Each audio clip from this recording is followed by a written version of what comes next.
सत गुरुदेव जी की जय हो। बंदी छोड़ पुष्प कवि साहब की जय हो। बंदी छोड़ गरीबदास जी महाराज की जय हो। स्वामी रामदेवानंद जी दादा गुरु महाराज की जय। बंदी छोड़ पूर्ण ब्रह्म पूर्ण परमेश्वर सतगुरु संत रामपाल जी महाराज की जय हो। परमात्मा क्षय प्यारी आत्मा कानपुर श्री रामचंद्र दास की औषध साहेब। भगत भाइयों, अभी हमारे भाई बहन सब जुड़ने वाले हैं, तब तक मंगलाचरण कर लेते हैं। सतगुरुदेव की जय हो। बंदी छोड़ पुष्प कवि साहब की जय हो। बंदी छोड़ गरीबदास जी महाराज की जय हो। स्वामी रामदेवानंद जी दादा गुरु महाराज की जय हो। बंदी छोड़ पूर्ण ब्रह्म पूर्ण परमेश्वर सतगुरु संत रामपाल जी महाराज की जय हो। परमात्मा क्षय प्यारी आत्माओं को कानपुर से रामचंद्र दास की सत्साहेब जय। बंदी गरीब नमो नमो सतपुरुष को नमस्कार गुरु की नहीं। सुर नर मुनि जन साधवा संतों सर्वसदी नहीं। सतगुरु साहिब संत सवे दंडोतम प्रणाम। आगे पीछे मधुए तिन कुंजा कुर्बान। नराकार निर्भीषणम काल जाल भय भंजनम। निर्लेपम निधि अगणम अकल अनुबे सुन धुनम। सोहम सुरति समापतम सकल समाना निरतिले। उजल हिरंबर हरदम बेपरवा अथा है। वार पार नहीं मध्यतम। गरीब जो सुमृत सिद्ध होई। गणनायक गलताना करो अनुग्रह सोई। पारस पद परवाना। आदि गणेश मनाऊं गणनायक देवन देवा। चरण कमल लाऊं आदि अंत करूं सेवा। परम शक्ति संगीतम ऋषि दाता सोई। अविगत गुण अतीतम सत्य पुरुष निर्मोही। जगदम्बा जगदीशम मंगल रूप मुरारी। तन मन अर्पण शीशम भक्ति मुक्ति भंडारी। सुर नर मुनि जन ध्यावे ब्रह्मा विष्णु महेशा। शेष सहस मुख गावे पूजे आदि गणेशा। इंद्र कुबेर शरीखा वरुण धर्मरा ध्यावे। सुमृत जीवन जी का मन इच्छा फल पावे। 33 कोटि अंधारा श्याम ध्यावे सहस 88। उतरे भव जल पारा कटिए यम की फांसी। 33 कोटि अधारा ध्यावे सहस 88। उतरे भव जल पारा कटिए यम की फांसी। बंदी छोड़ पूर्ण ब्रह्म पूर्ण परमेश्वर सतगुरु संत रामपाल जी महाराज की जय हो। सभी भगत भाई बहनों को सत साहेब कानपुर से रामचंद्र दास की ओर से सत साहेब। भगत भाइयों, ये ज्ञान अमृत एवं षड्यंत्र का 20वां पुस्तक है। इसमें संत रामपाल जी महाराज के सभी केसों का जजमेंट दिया हुआ है। इसमें छुड़ानी धाम कांड से लेकर बरवाला कांड तक पूरा काला चिट्ठा दिया हुआ है। इसमें सारे केसों का जजमेंट है। इसमें तिमिर दूत पवन ठग और संजय ठग जैसे गद्दारों का भी काला चिट्ठा दिया हुआ है। इसमें राष्ट्रीय समाज सेवा समिति के गुंडों का पूरा काला चिट्ठा दिया हुआ है। इसमें जो है छुड़ानी धाम कांड से लेके छुड़ानी धाम कांड क्यों हुआ, ये चुरानी धाम कांड से ही इन्होंने न्यू डाली झगड़ा लड़ाई झगड़े की, इसका सब पूरा इसमें काला चिट्ठा परमात्मा ने दे दिया। संत रामपाल जी महाराज अपनी माता जी के अंतिम संस्कार में नहीं शामिल हो पाए। क्यों नहीं शामिल हो पाए उसका भी इसमें प्रमाण दे दिया। तो भगत भाइयों, ये पुस्तक पूरी दुनिया में जा रही है। बहुत बड़ी दया हो रही, पूरा वर्ल्ड इस पुस्तक को देख रहा है। और भगत तो देख ही रहा, जगत के लोग देख रहे हैं। और सब ये सोचते हैं कि यार ये कैसे संत रामपाल जी महाराज के शिष्य हैं, जो एक केवल गुट है, जो रोज सच्चाई बता रहा है, लाइव बता रहा है, सारे प्रमाण दे रहा है। बाद बाकी अन्य जितने हैं वो चोरों की तरह छुपे हुए, पवन ठग संजय ठग मेनन महाराज और इनके साथ लगी संगत है। इन किसी की हिम्मत नहीं जो संत रामपाल जी महाराज के बारे में प्रमाण सहित एक भी सच्चाई बोलते, एक भी सच्चाई बोलते। जबकि परमात्मा ने सारे केसों जजमेंट की फाइल पूरी दुनिया में वायरल कर दी। तिमिर दूत पवन ठग संजय ठग और ये मैनो असगुंडे, ये फूटी आंख इस पुस्तक को नहीं देख सकते। फूटी आंख देखिए, तिमिर दूत पवन ठग संजय ठग भूल गए सब। ये जजमेंट की फाइल जब से आ गई तब से और इनकी मौसी मर गई। और इनके साथ इस संगत भी गद्दार जो एक पुस्तक को ना देखे तो इसके अंदर जो जजमेंट की फाइल है वो तो देख ले कि हमारे गुरु जी क्यों सजा हुई, लेकिन नहीं। इसीलिए परमात्मा की दया से आज पूरी दुनिया सुन रही, समझ रही है कि धन्य है वो संत रामपाल जी महाराज के वो शिष्य जो आज अपने गुरु के कोटों की फाइल को पूरी दुनिया में तो वायरल किया ही किया और ये पुस्तक बना दी। ये सब अचंभित करते हैं। और जब से ये पुस्तक पूरी दुनिया में जा रही PDF के द्वारा, ऐसे पुस्तक के द्वारा, तो लोग ये सोचते हैं कि यार इतना बड़ा षड्यंत्र है, और कैसे ये सब खुलासा कर रहे हैं लोग, और निडर होकर के। भाई ये तो बहुत बड़ी टीम है, Bharat, Pakistan, America, Italy, Australia, Dubai, England, Canada, कहां कहां ये, बेल्जियम, कहां कहां ये सब पूरा अपना साम्राज्य फैला रखा है। लेकिन फिर भी ये चंद लोग देखिए परमात्मा की दया से पूरी दुनिया सबने सच्चाई रख रहे हैं, और एक एक एविडेंस है। जगत वाले भी इन पर जूता चला रहे, राष्ट्रीय समाज सेवा गुंडों के ऊपर, अन्य धर्म गुरु भी। तो भगत भाइयों, ये तो पुस्तक परमेश्वर ने गजब की पुस्तक बनवाई है। आसाराम जी, राम रहीम जी के शिष्य हैं। आज तक उनके शिष्यों ने या उनके पदाधिकारियों ने आसाराम जी केसों की जजमेंट फाइल किसी ने नहीं दी, राम रहीम के केसों की जजमेंट फाइल नहीं दी। भारत के इतिहास में पहली बार ऐसा हुआ है, पहली बार। और फिर भी अगर कोई संत रामपाल जी महाराज का शिष्य ये केसों से जानने से अनभिज्ञ बना रहा है, या कोई कहते इसको देखना नहीं सुनना है, तो उसके तो कर्मे फूटे। और परमात्मा दया करें, कुछ दिन बाद एक और पुस्तक आ जाएगी, संविधान से सतलोक तक का सफर, और इनकी ऐसी तैसी हो जाएगी। तो भगत भाइयों, आज का दिन आप सबको याद है। आज का दिन जो है बहुत दुखद दिन है, और आज के दिन की वजह से आज हमारे सतगुरुदेव संत रामपाल जी महाराज हिसार जेल में 10 साल से यातना सह रहे हैं। निर्दोष संत रामपाल जी महाराज, और दोषी बाहर घूम रहे हैं। राष्ट्रीय समाज सेवा समिति गुंडे बाहर मौज कर रहे हैं, देखिए। और ये गुंडे, जब तक संत रामपाल जी महाराज को सजा नहीं हुई, तब तक तो ये गुंडे मच्छर नहीं गिरेंगे।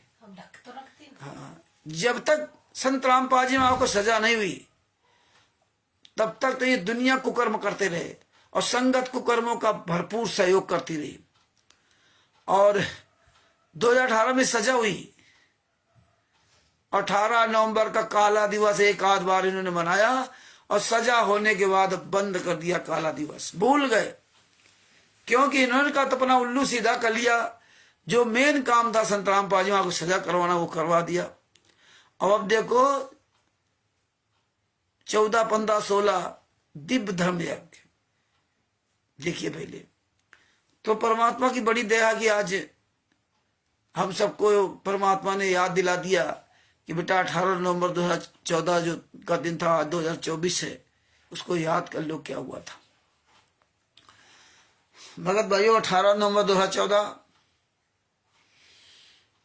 का कांड क्यों हुआ, तो हमें इसकी जड़ से जाना पड़ेगा। जड़ से जाना पड़ेगा, तब हमें बातें सारी समझ में आएंगी। और परमात्मा तो कहते तू डाल डाल में पात पात, इन्हीं के गंदे मुख से परमात्मा सारे एविडेंस निकलवा देता है। जैसा कि आप सबको पता है कि संत रामपाल जी महाराज अन्य देवी देवताओं से पूजा पाठ करते थे, सभी भाई बहनों को सत साहिब। और ये लिंक जो है अधिक से अधिक शेयर करते रहें, ग्रुपों में बार बार शेयर करते रहें, जिसमें कोई भगत बाद में देखा है, पहले देखा तो जुड़ जाए। तो हर एक ग्रुप में ये लिंक भेजते रहें, फेसबुक वगैरह सब भेजते रहें। तो भगत भाइयों, आपको पता है कि संत रामपाल जी महाराज ने बाद में स्वामी रामदेवानंद जी महाराज को अपना गुरु बनाया, और संत रामपाल जी महाराज ने अपने गुरु को कहते हैं श्री सौपासद गुरुदेव को सफल हुआ शीश नित्यानंद जी महाराज के आप शीश पर आप बसे जगदीश निता। तो उन्होंने अपना सर्वस्व न्यौछावर कर दिया। 1988 में शिष्य बने, और 1993-94 में नाम दीक्षा देने का अधिकार दे दिया। और अधिकार ऐसे नहीं दिया, सारे शिष्यों की परीक्षा दी थी, उसमें संत रामपाल जी महाराज पास हुए थे। जब पास हुए तो उनको अधिकार दिया। संत रामपाल जी महाराज ने बताया कि मैं तो पसीना पसीना हो गया। तो उनके सदगुरु स्वामी रामदेवानंद जी महाराज ने उनको आशीर्वाद दिया। क्या आशीर्वाद दिया कि तू चिंता न कर, मैं हमेशा तेरे साथ रहूंगा। बोलो बंदी छोड़ सदगुरु संत रामपाल जी महाराज की जय हो। जिसका गुरु इतना बड़ा आशीर्वाद दे दे, ये समझ लो कि उसका क्या हाल होगा। कितना गुरु खुश हुआ होगा, खुश थे वो जो इतना बड़ा आशीर्वाद दिया। घर परिवार छोड़ दिया, छोड़ने त्याग दिया और जींद में कुटिया बनाकर रहने लगे। जींद में कुटिया बनाकर रहने लगे और जब देखो सबको त्याग दिया था, घर परिवार नाते रिश्तेदार महेंद्र बड़ा जितने थे सबको त्याग दिया, किसी कोई मतलब नहीं। लगभग 40-50 किलोमीटर जो भी दूरी हो उतनी दूरी जाकर कुटिया बनाकर रहने लगे। जबकि हमारे गुरुजी ने और कबीर साहब का ज्ञान कहता है कि घर में ही रह करके भक्ति करो, घर में ही रह करके। फिर संत रामपाल जी महाराज घर छोड़कर क्यों चले गए? यही बातें हमें आपको सोचना चाहिए, क्योंकि स्वयं परमात्मा कबीर साहब जिस पृथ्वी पर आए आज, इसलिए आप कह सकते हैं परमात्मा की आज पूरे प्रमाण संत रामपाल जी महाराज दे दिए कि कबीर साहब परमात्मा थे। उस समय तो नहीं मानते थे, हम लोग पढ़ते थे तब भी नहीं मानते थे भाई। आज भी जो नहीं जानते वो तो कबीर साहब को एक अच्छी आत्मा बताते हैं, संत बताते हैं। तो स्वयं इस पृथ्वी पर आए एक बालक के रूप में, जिस तरह हमारा आपका जन्म होता है एक बालक के रूप में, तो हमारा आपका जन्म एक माँ के गर्भ से होता, बूंद से होता, वो डायरेक्ट आए। लेकिन उन्होंने वही शिष्य रूप धारण किया जो हमारा आपका रूप धारण होता है। सेम वही काम किया जिस तरह हमारी आपकी परवरिश होती है, जन्म हुआ किस तरह से पालन पोषण होता है और बड़े हुए, तो वही प्रवृत्ति हमारी हुई। और इसके बाद देखिए उन्होंने गुरु बनाया, और गुरु बनाया तो कितना आधीनी भाव से बनाया। देखिए जबकि वो जगत के गुरु थे, अन्य धर्म के गुरु थे, विष्णु भगवान के उपासक थे, लेकिन जानते थे कबीर साहब जानते थे कि हमें नाम दीक्षा नहीं देंगे, तो पता है आपको। तो इसीलिए परमात्मा ने कहा था ये डोम बांट के गीत ने इनको जरा गहराई से विचार किया करो, विचार किया करो गहराई से ना। तो स्वयं कबीर साहब एक छोटे से बच्चे के रूप में, आपको पता है कि जब स्वामी रामानंद जी महाराज नहाने जाते थे तो गंगा जी की सीढ़ियों पर एक छोटा सा बच्चा बनकर लेट गए और उनका पैर पड़ा तो देखा रे बच्चा है, तो राम राम कहने लगे। उनके गले की कंठी की माला उनके गले में पहन चली गई। तो इतना अधीनी भाव होना चाहिए, तब आप पार हो सकते हो। स्वयं कबीर साहब इस पृथ्वी पर आकर के गुरु को कितनी बड़ी महिमा दी, उनके पैरों के नीचे लेट गए वहां पर, यानी कि जान न पाए और पैर के नीचे लेट गए। बताइए, और आप क्या कर रहे हो? अपने गुरु को जेल में डाल करके माला जाप कर रहे हो, माला जाप कर रहे हो। 18/9/2014 का कांड भूल गए, 16-17 अक्टूबर 2018 को जो सजा हुई थी भूल गए, 30 से 35 दिन तक हमारे गुरु रिमांड में दिया का भूल गए। काले कमांडो पूरे भारत में, पूरे वर्ल्ड में शायद ऐसी घटना नहीं होगी संत के नाम से ना, जो इन काले कमांडो ने जो किया। एक तत्वदर्शी संत के शिष्यों ने इतने नीच काम किए कि एक कोई जगत का भी गुरु के नीच काम नहीं किए होंगे। और अपने आप को कहते हैं कि मुझे ये ज्ञान, मुझे ये ज्ञान, ये डिबेट वीडियो, वो डिबेट वीडियो। तो स्वयं कबीर साहब जी ने मुंह बोले माता पिता और 2 बालक, कमाल और कमाली, मतलब 4। अय जी पूरी हमारी आपकी वही विधि दिखाई। वो परमात्मा थे, फिर भी उन्होंने वही विधि इस संसार में आकर के कैसे भक्ति करना, कैसे पार होना, पूरी विधि उन्होंने समझाई 120 साल तक। लेकिन हमारे आपके आज भी उस विधि का एक भी शब्द हमारे आपके फर्क नहीं पड़ता। आप बचपन से लेकर जवानी तक खूब कमाया और बुढ़ापा आया तो फिर आपको चैन नहीं है। अब बूढ़े लोगों को सबसे ज्यादा तकलीफ है, जितने बूढ़े होते जाते हैं उतना ही तुमको घर परिवार बच्चों का मोह सताता जाता है, उतना ही तुम मोह माया में फंसते जाते हो। और परमात्मा ने कहा पालन पोषण तो करो, और कैसे पालन पोषण करो वो भी बताया, फिर मेहनत की कमाई से। और आप गाना क्या गाओगे? साईं उतना दीजिए जामे कुटुंब समाए, मैं भी भूखा ना रहूं साधु न भूखा जाए। ये वाणी आप लोग बोलते हो, लेकिन अपना गिरेबान झांक के देखो कि आप कितना झूठ बोलते हो, कितना मूर्ख समझते हो अपने परमात्मा को, अपने गुरु को। वो सब सुन रहा है, सुबह शाम तक मर रहे हो, है पैसा है पैसा है पैसा। दिन भरे में 150 रुपए मसाला नहीं खाते तो चाय और तमाम तरह कर लेते हो, खा पी लेते हो। हैं? संत रामपाल जी महाराज 20 रुपए रोज कमाते हैं जेल के अंदर, और तुम हजारों रोज कमाते हो, फिर भी तुम्हारा पेट नहीं भरता। और गाना गाओगे, साईं उतना दीजिए जामे कुटुंब समाए, और मैं भी भूखा ना रहूं साधु न भूखा जाए। और अगर ये वास्तव इस लाइन पे चल रहे हो, तब तक गाओ, नहीं तो ये गाना बंद कर दीजिए। हम तो यही आप लोगों से कहूंगा कि दूसरे को भी सुनाना बंद कर दीजिए। अपना गिरेबान झांक के देखो, क्या मैं उतना ही कमा रहा हूं कि साईं उतना दीजिए जामे कुटुंब समाए? वो नहीं कर रहे हो, वो नहीं कर रहे हो, ना हम कर रहे हो, ना आप कर रहे हो। और नहीं कर रहे हो तो कैसे पार होगे भगत जी? तो पूरी विधि उन्होंने समझाई, और हम उनके वंशज। आज हमारे सतगुरु संत रामपाल जी महाराज ने अपना घर त्याग दिया। संत रामपाल जी महाराज दूसरे की बुराई करते हैं, बुराई क्या मतलब सही बात बताते हैं, लेकिन लोगों को बुराई लगती है कि घर त्याग के जंगल में चले गए, लौट के फिर तुम्हें घर आना। लेकिन उन्हें अपना घर त्याग करके ना रहे, तो घर में लेकिन कुटिया बना के दूसरे को मरे, लेकिन अपना घर त्याग दिया। और हमें आप सबको कहते हैं कि अपने घर में रहो, घर में रहकर भक्ति करो, चूचू में पानी है, चूचू में पानी। तो ये सब भगत जी बहुत गहराई से समझो, तभी पार हो पाओगे, वरना पार होना बहुत मुश्किल है। गाना गाने से काम नहीं चलेगा। परमात्मा बढ़िया, उनका कारोबार चलने लगा। कारोबार क्या मतलब, भगत समाज सब जुड़ने लगे, सच्चाई फैलने लगी। कुछ लोगों को लाभ हुआ तो उन्होंने करौथा में आश्रम बना दिया। आश्रम बना दिया, तब गुरु जी से कहते हैं कि चलो महाराज, करौथा में जो है आश्रम में एक छोटा सा आश्रम बना दिया है, वहीं पे आप चलो। तो भगत भाइयों,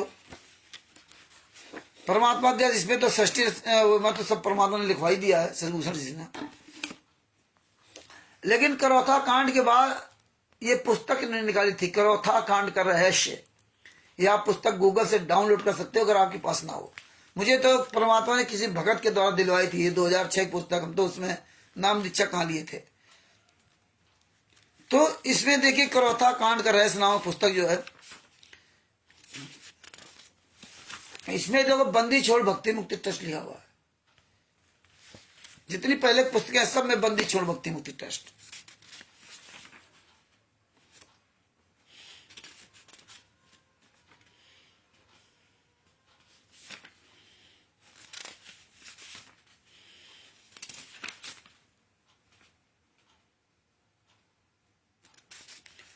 ये है पेज नंबर 9, करौथा कांड का रहस्य नाम पुस्तक का पेज नंबर 9।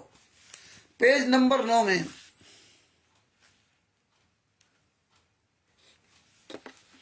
सबसे नीचे वाले चैप्टर में क्या लिखा है? सन 1999 में शिष्यों ने सदगुरु संत रामपाल जी से प्रार्थना की कि वे अपना अलग से आश्रम बनाएं, ताकि भक्तों को दर्शन और भक्ति के लिए एक सार्वजनिक स्थल उपलब्ध हो सके। शिष्यों ने गांव करौथा जिला रोहतक में एक जमीन के टुकड़े का प्रबंध किया और महाराज जी से अनुरोध किया कि आप वहां पर एक आश्रम बनाएं। सर्व संगत के सहयोग से गांव करौथा में सतलोक आश्रम का निर्माण हुआ और उसका प्रबंध बंदी छोड़ भक्ति मुक्ति ट्रस्ट के हवाले किया। जब आश्रम का निर्माण हो रहा था तो छुड़ानी आश्रमों के महंत को अच्छा नहीं लगा और उन्होंने सतलोक आश्रम में गड़बड़ी करवाने के लिए असामाजिक तत्वों को भेजना शुरू कर दिया। ये सब इन्होंने बहुत इसमें सब लपेट लपेट करके लिखा इन्होंने। और पेज नंबर 11 पे लिखा इन्होंने, संत रामपाल जी महाराज कहते हैं कि मैंने ना तो आर्य समाज को बुरा बताया है क्योंकि हमारी आपस में रिश्तेदारियां हैं, मामा फूफी के भाई बहने हैं, और ना ही मार्स दयानंद को बुरा बताया है। मतलब ये जितने हमारे नाते रिश्तेदार हैं, मामा फूफी के भाई बहन हैं, जो आर्य समाजी हैं। इस तरह संत रामपाल जी महाराज ने बताया। अब देखिए इसमें पूरी कथा लिख रखी है, पेज नंबर 5 पे आपको सुनाता हूं।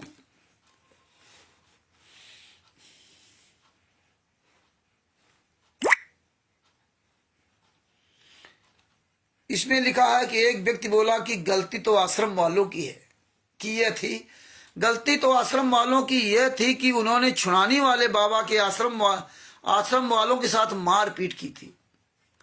छुड़ानी में संत रामपाल जी महाराज के जो गुरु भाई था कोई, उसने संत रामपाल जी महाराज पर एक पुस्तक लिखी थी, शैतान बना भगवान, इस तरह कोई पुस्तक लिखी थी। कोई सुरेश कुछ नाम था, इसमें मुझे याद नहीं। तो ये लोग क्या किए, संत रामपाल जी महाराज का यही सब अमित, महेंद्र भगोड़ा, राम कुमार ढाका, जितने भी लोग उसमें थे, ये सब वहां गए। जो जो उस समय होंगे, हो सकता है राम कुमार ढाका उस समय ना हो, तो ये मत सोचना कि नहीं नहीं रामचंद्र तो ऐसे बोल दिया। तो ये कई लोग वहां गए, और इसमें संत रामपाल जी महाराज का सगा बहनोई कृष्णा था। ये सब लोग वहां गए और जाकर के बहुत मारा उसको। और ये जो बहनोई इनका कृष्णा था, तो रिवाल्वर इसके पास था, तो उसके नाक पे बट मार दिया था। बहुत खून खच्चर किया था। इन लोगों ने बिल्कुल, ये तो गुंडे हैं, चारों तरफ ने तबाह कर रखा था। तो इसमें लिखा कि मारपीट इसलिए लोग इकट्ठे होकर बदला लेने आए थे। बोले हमने उनको मारा पीटा था, या तो वो बदला लेने के लिए करौथा कांड करा दिया। देखिए, जबकि स्वयं सब करा रहे हैं, ऐसी चाल चलते हैं कि दूसरे पर उतरा दिया। एक अन्य व्यक्ति बोला कि छुड़ाने वाले दोनों आश्रम में कई वर्षों से जाता रहा हूं, मेरी 61 वर्ष है, मैं 25 वर्ष का जाने लगा था। उन दोनों आश्रम वालों को कई बार झगड़ा हुआ, एक दूसरे को बुरी तरह से पीटते थे, तब कोई नहीं गया किसी पक्ष में लड़ाई करने। पहले तो समाचार में आया कि 30 किलो सोना, 17 बोरी नोटों की मिली, AK-47 बंदूक भी मिली। फिर तीसरे दिन SP रोहतक के स्टेट आश्रम में कोई अवैध हथियार नहीं मिला, जबकि वहां भी सब अवैध हथियार थे, वहां भी सब कुछ कर रखा था इन्होंने। हाँ, वहां भी सब पूरा इन्होंने व्यवस्थित कर रखी थी। तो इस तरह से इन्होंने इसमें और भी नीचे लिखा। फिर बोले कि एक बात तो जो खबर बुरी थी, सोना मिला, नोट मिले, AK-47 राइफल, हथियार मिले, बहुत अवैध सामग्री मिली। वह पूरे हरियाणा पृष्ठ पर अखबार वालों ने छापा और खंडन वाली खबर की। कुछ नहीं मिला, वह केवल रोहतक वाले अखबार में छापे। अखबार वाले भी डांडी मार गया, अर्थात पक्षपात किया। यह सब राजनीति का प्रभाव था। अन्य ने जवाब दिया। एक बोला कि वहां जमीन के नीचे अंडरग्राउंड 8 कमरे थे। वह पुलिस वाला बोला कि आपने इनका खंडन नहीं पढ़ा। दूसरा बोला कि पढ़ा तो था। अन्य ने कहा कि मैं 25 वर्ष छुड़ानी से जाता रहा हूं। इस तरह से इन्होंने तमाम, इसमें जो है AC लगा था, क्या क्या चीजें सब वहां मिली। तो इन्होंने करौथा कांड में भी कोई कसर नहीं रखी। ये पुस्तक आप पूरी पढ़ोगे, बहुत इसमें कुछ आपको समझने मिलेगा। और ऐसे हम आपको पूरी पुस्तक के बारे में अगर बताएंगे तो बहुत लंबा समय लग जाएगा। तो भगत भाइयों, इन्होंने इसमें लिखा कि टिप्पणी ये भी बिल्कुल झूठी है। ये पेज नंबर 47 है। बिल्कुल झूठी कि संत जी एक रईसी के नशे में डूबे हुए थे, क्योंकि एक तरफ रईसी तो दूसरी तरफ कर्जवान होना, ये सब आपस में मेल नहीं खाता। क्योंकि रईसी के लिए संत रामपाल जी महाराज के बैंकों के खाते पुलिस प्रशासन ने चेक कर लिए, जिनमें लगभग 2.25 लाख रुपए की नकदी मिली है। इसके अलावा ना तो कोई कारोबार मिला और ना ही कोई कुबेर का खजाना मिला। इसमें लिखा है कि टिप्पणी यह खबर भी बिल्कुल गलत है और झूठी है कि संत रामपाल जी महाराज का ट्रांसपोर्ट तो क्या किसी प्रकार का कोई कारोबार नहीं है, जिसकी जांच पुलिस प्रशासन ने भी अच्छी तरह कर ली और आगे भी कभी भी कर सकती है। लेकिन कम से कम बिना जांच के ही निराधार खबर छापने लगे। और ऐसे जनता के साथ खिलवाड़ हो रहा। पूना में सतगुरु रामपाल जी महाराज का एक शिष्य है जिसका ट्रांसपोर्ट का कारोबार है। अब यदि शिष्य की ट्रांसपोर्ट को ही संत जी का ट्रांसपोर्ट बोलते हैं, तो फिर ऐसे भगत भी हैं जिनकी एक छोटी सी दुकान ही थी और उसका दुकान को ही सरासी तत्व ने 11-12 जुलाई 2006 को आग लगाकर जला दी। अच्छा हुआ कि ये खबर नहीं आई कि जो दुकानें जली हैं हो सकता उनमें संत जी का हिस्सा हो। और ये बात सही है, 1000 ट्रक चल रहे हैं अंजू मंजू के नाम मुंबई में, 1000 ट्रक। और उसका जो इसमें मुझे नाम नहीं आ रहा है, पूना में है। हमने उसको फोन भी किया था लेकिन बात नहीं करता। ये सही बात है, 1000 ट्रक चल रहे हैं। ये जो भी लगते हैं घुमा फिरा के लगते हैं, लेकिन परमात्मा सब सच्चाई उगलवा देते हैं, क्योंकि उनको पता है कि जान तो सब गए हैं। तो ऐसे ही इसको घुमा फिरा के लिखो कि लोग सही को झूठ मान लें।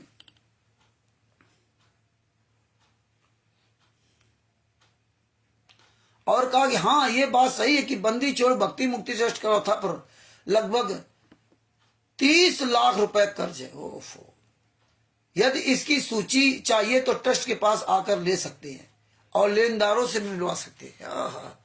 बताइए, आश्रम बनाने में और आश्रम चल रहा है, वहां 30 लाख रुपए कर्जा भी हो गया। और बोले हम तुम्हारी औकात होती तो इसमें दे देते वो सूची। तुम तो कभी भी ट्रस्ट का लेखा जोखा भी नहीं देते थे, जो साल भर में आप उसका जो है पूरा जो लेखा जोखा सरकार को पेश करते हो, वो भी नहीं दे सकते, वो भी नहीं दे सकते।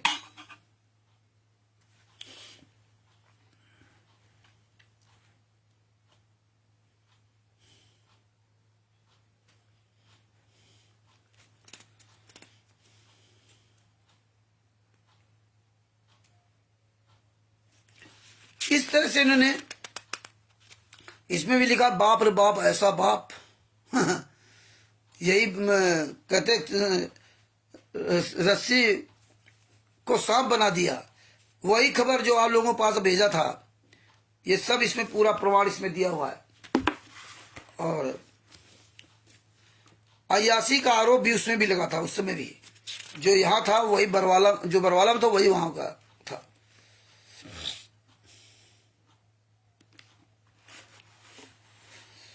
मिथ्या आरोप, बलात्कार हुई औरतों को दूध में स्नान करवाकर शुद्ध किया जाता था। ये पेज नंबर 51 पे करौथा कांड रहस्य का नाम पुस्तक के पेज नंबर 51 पर सेम घटना वही की जो करौथा में किया था, ये बरवाला में किया था। थोड़ा बहुत नहीं इसमें अंतर का बात, बाकी सब वही किया इन्होंने। क्या लिखा, मिथ्या आरोप, बलात्कार हुई औरतों को दूध में स्नान करवाकर शुद्ध किया जाता था। टिप्पणी, कहाँ है वो बेहूदी औरतें। बलजीत की बेटी बबीता ने पूरी दुनिया के सामने कहा था हम बिस्तर का आरोप लगाया, कहाँ है वो। बलजीत की बेटी बबीता अभी जेल में है एक केस में,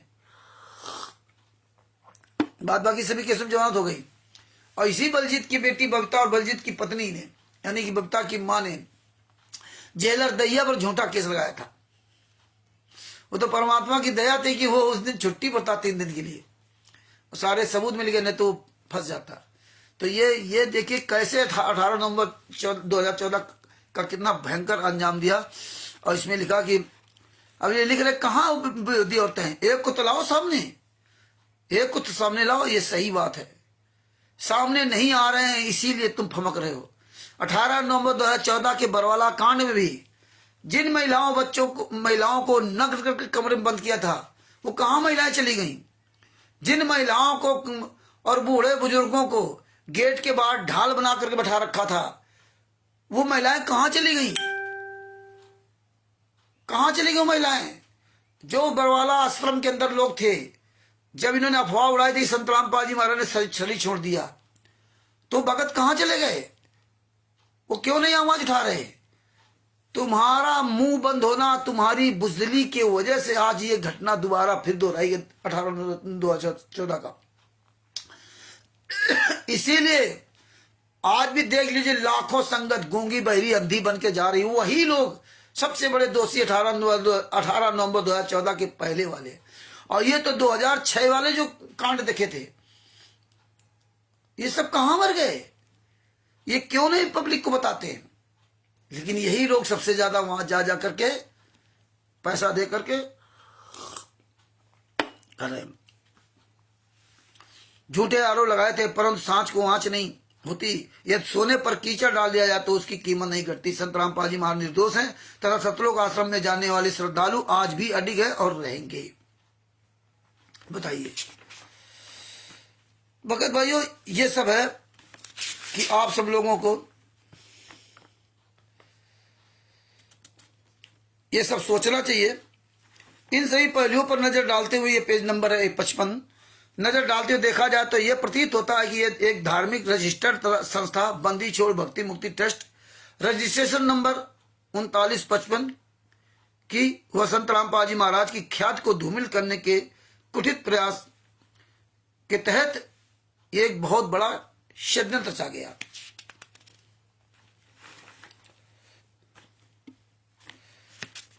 आश्रम की जमीन की रजिस्ट्री के बारे में पढ़ोगे तो आपको समझ में आएगा कैसे इन्होंने रजिस्ट्री मतलब बुआ के जगह भतीजी खड़ी करके रजिस्ट्री करवा ली इन्होंने। जमीन तुम्हारे नाम है और वहां इसमें क्या लिख दिया कि वो बुआ ने कह दिया कि मेरी तबीयत आज खराब है, मेरी भतीजी को लेते जाओ, इससे साइन करवा लेना। और इसमें तो लिखा जाट जाति जो है ना बहुत तर्क शक्ति होती है, फिर भी जाट आज समाजी हो तो सोने का सुहागा, और समाजी हो अगर जाट तो सोने का सुहागा। इसीलिए कहावत है चली कि 65वीं विद्या जाट विद्या। दूसरी कहावत है अनपढ़ जाट पढ़े जैसा, पढ़ा जाट खुदा जैसा। देखिए ये है कमीने, जो पढ़ा जाट खुदा जैसा, अनपढ़ जाट पढ़े जैसा। जो अनपढ़ है तो वो तो पढ़े से भी ज्यादा विद्वान है, और पढ़ा जाट तो खुदा जैसा, मतलब जितने जाट ये सब भगवान है। ये देखिए यह पेज नंबर 61 पर ये पुस्तकें भगत जी पढ़ा करो, आप सब लोग पढ़ोगे तब समझ में आएगा। ये देखिए सब हम परमात्मा के समय सब पुस्तक पढ़ते थे, सब में निशान लगा रखे थे। अब आप ऐसे सुनते होगे तो बोरियस महसूस करते हो कि रामचंद्र ये क्या कर रहे हैं। मेरे तरफ से कहावत सुनाने शुरू कर देंगे तो बहुत कुछ मतलब हो जाएगा।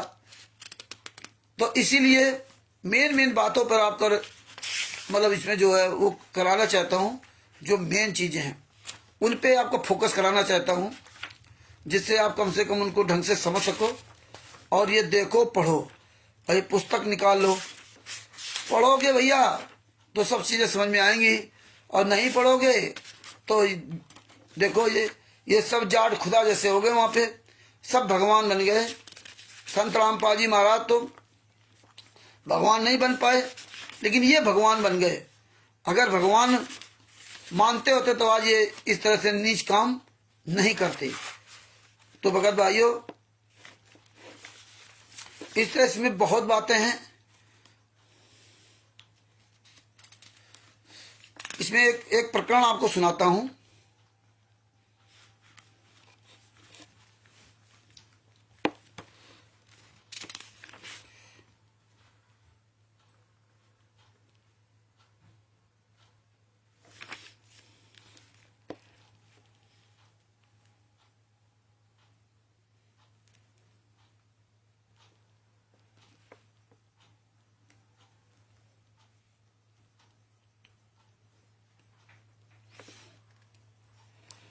इसमें लिखा कि इन्होंने एक कहानी लिखी, तमाम संत रामपाल जी महाराज पर जो हम बिस्तर का आरोप, बलात्कार का आरोप, दुनिया का आरोप जो लगाया था, वहां भी इसी तरह आरोप लगाया था।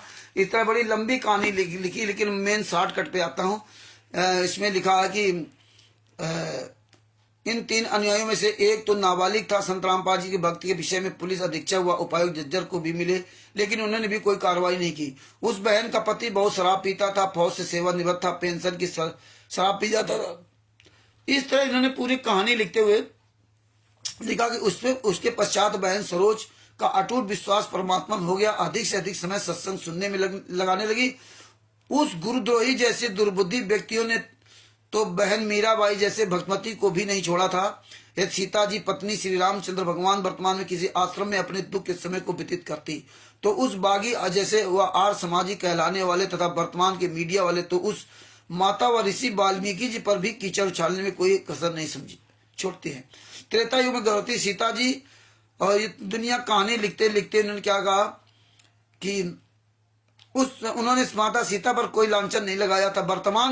वर्तमान की आर्य समाजी, ये पेज नंबर 30 पर बैक कर रहे हैं, वर्तमान के आर्य समाजी व गुरुद्रोही जैसे नकली संत व विवेकहीन मीडिया वाले तो आज उस स्थिति को भी दुष्प्रचार कर डाला, परंतु सांस में आंच नहीं। उस ढोंगी ने जिस प्रकार एक अच्छे खानदान की बहन के चरित्र पर कीचड़ उछाला है, उसी प्रकार उस संजय पुत्र श्री बलवान सिंह मिस्त्री गांव करौता की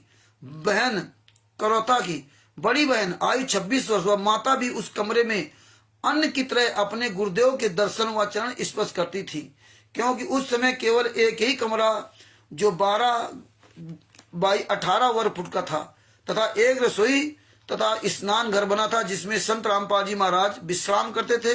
एक बड़ा हॉल था जिसमें आश्रम के स्थायी सेवक विश्राम करते थे। उस ढोंगी ने अपनी माता तथा बहन के विषय में क्यों नहीं लिखा? उसकी बहन तथा माता जी भी कभी कभी उसी रसोई घर में महाराज की चाय आज बना कर आती थी। यदि उसकी पुस्तक में लिखे मिथ्या लेख में सच्चाई थी तो उसी समय क्यों नहीं लिखा जब सन 2000 में आश्रम से गया था? बताइए, सन 2000 में आश्रम से चला गया था, तब यह अनारो माई कहाँ चली गई थी? तब चाय बना ली कोई, तब भी चाय बना ली कोई दूसरी रहती थी। सतलोक आश्रम करौथा में भी ये नहीं आसपास थे। बैक डोर से गालियां भी देते थे संत रामपाल जी महाराज को। ये अनारो माई, जैसा कि मुझे लोगों ने बताया कि अनारो माई जा करके वहां आश्रम के बाहर ये स्वयं गालियां देती थी। जैसे हम आप लोग नहीं कहते कि साधु बन गया लड़का, पड़े अब बच्चे को छोड़ करके ना, लड़के बच्चे भूखे मर रहे हैं, कहाँ जाए, नौकरी त्याग दिया और यही जीविका थी, तो गालियां देती थी वहां जाकर के। आप देख लीजिए, बहन सरोज को बदनाम करने का कारण यह कि एक बार उस संजय कृष्णादास को भक्तों के फोन सुनने के लिए आश्रम का मोबाइल फोन दे दिया। उस महीने 4000 रुपए मोबाइल बिल का खर्चा आया। इस तरह से ये सब पूरी कथा इसमें लिखते चले आते हैं लोग, दुनिया की कथा लिखते हैं। और इसके बाद इन्होंने जो ना लिखा कि संत रामपाल जी महाराज की सगी बहन, देखिए अब यहां सुनना, ये कितने नीच कितने कमीने लोग हैं भगत जी। पैसे के लिए ये अपना सब कुछ दाम लगा देते हैं और कहते हैं कि पढ़ा जाट खुदा जैसा, अनपढ़ जाट पढ़ा जैसा और पढ़ा जाट खुदा जैसा।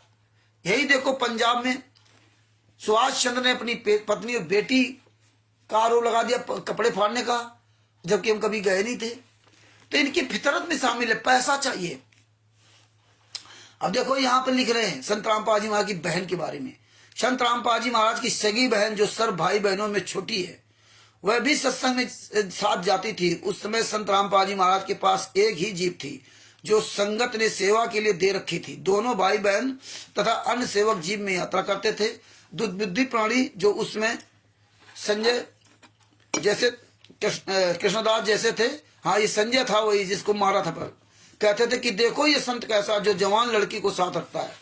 अन्य बहुत अभद्र व्यंग करते थे। जो व्यक्ति स्वयं जैसा होता है वह अन्य को भी वैसा ही जानता है।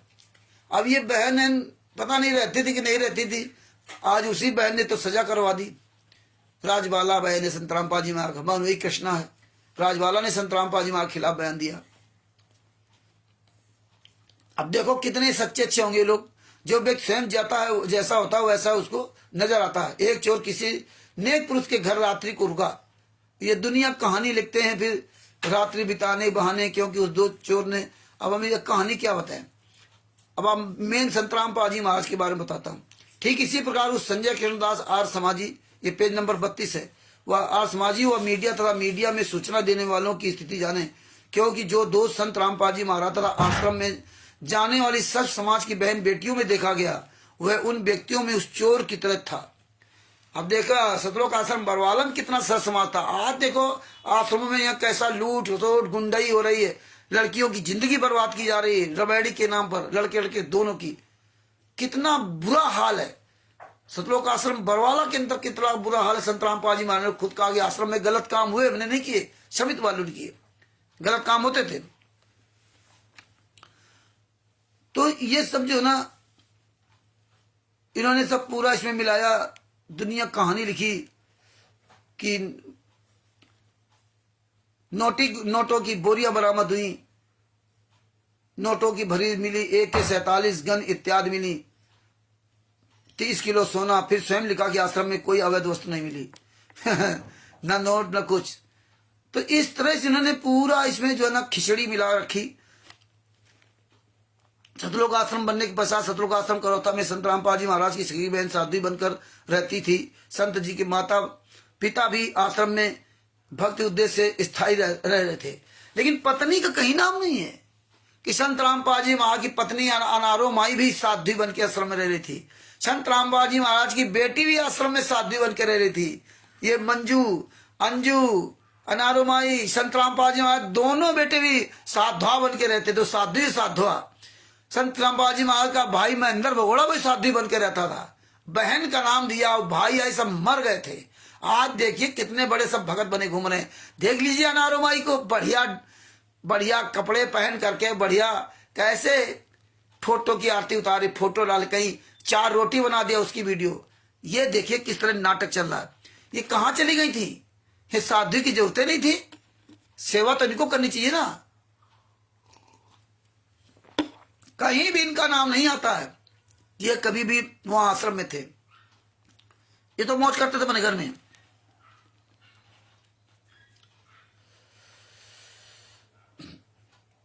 वास्तविकता है कि वो ढोंगी केवल आश्रम का भूखा था, उसकी ये दाल नहीं गली। जिस महंत भगत राम जी को अब गुरु बनाकर आश्रम प्राप्त किया, उस संत भगत राम जी आश्रम की कोठी दयालदास सुनानी के विषय में कहा करता था, भगत राम तो प्रत्यक्ष राक्षस है। एक औरत के साथ भगत राम जी के अवैध संबंध थे। वह औरत उनके साथ आश्रम छुड़ानी में रहने का आग्रह करने लगी। इस तरह से उन्होंने इतनी इसमें अश्लील बातों को लिखा है। भगत जी मैं क्या बताऊं, ये तो केवल आपको एक दिखाना था, एक रिहर्सल था कि आप लोग ये सुन लो, देख लो। और आपको कुछ अखबार की कटिंग भी सुनाता हूं, जो हमने अखबार भी सुरक्षित कर रखे थे, ये भी सुन लीजिए।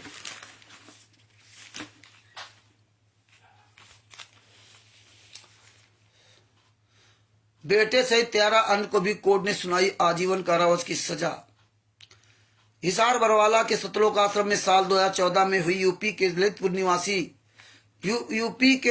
निवासी महिला रजनी की हत्या में भी बुधवार को अदालत ने इंजीनियर से संत बने रामपाल व उनके बेटे बीरेंद्र उर्फ ब्रिजेंद्र सहित 14 लोगों को सश्रम आजीवन कारावास की सजा सुनाई। कोर्ट ने कहा कि जब तक इसकी सांसें चलेगी,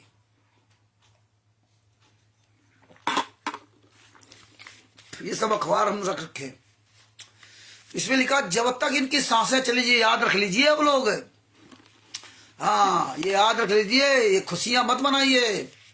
और जो मुंह में ताला लगा रखा ना, वो मुंह का ताला खोलिए, वरना 600 साल पहले भी कबीर साहब 120 साल तक रहे और चले गए, कुछ नहीं कर हुआ तुम्हारा। और अब भी आप मुंह पे ताला लगा रखे हो, अब भी आप बढ़िया नोट छाप रहे हो, दिन भर लगे हो, हाय माया। तो सोच लो, सुन लो, ये अखबार ऐसे नहीं कि ऐसे दिखा रहा हूं। उनकी सांसें जब तक चलेंगी तब तक जेल में रहेंगे, तब तक सभी जेल में रहेंगे। सजा पाने वालों में एक महिला बबीता भी है, बलजीत की बेटी। अतिरिक्त जिला एवं सत्र न्यायाधीश देशराज चालिया की अदालत ने केस नंबर 430 के सभी दोषियों पर 2,05,000 रुपए का जुर्माना भी लगाया। जुर्माना नहीं देने पर इनकी संपत्ति जब्त करके वसूली की जाएगी। रामपाल और अन्य के वकील एपी सिंह ने कहा कि वे फैसले को कोर्ट में चुनौती देंगे। बता दें कि मंगलवार को ही कोर्ट ने हत्या के एक अन्य मामले में केस नंबर 429 में रामपाल व बेटे सहित 15 लोगों को उम्र कैद की सजा सुनाई थी। 429 में सजा सुनाई थी और इसमें एपी सिंह का नाम भी दे दिया कि एपी सिंह वकील है। देखिए ये हालात है भगत जी, किस तरह से एपी सिंह का नाम दे दिया गया, जिसका मोबाइल नंबर 9810368152, जबकि किसी भी केस में एपी सिंह नहीं है।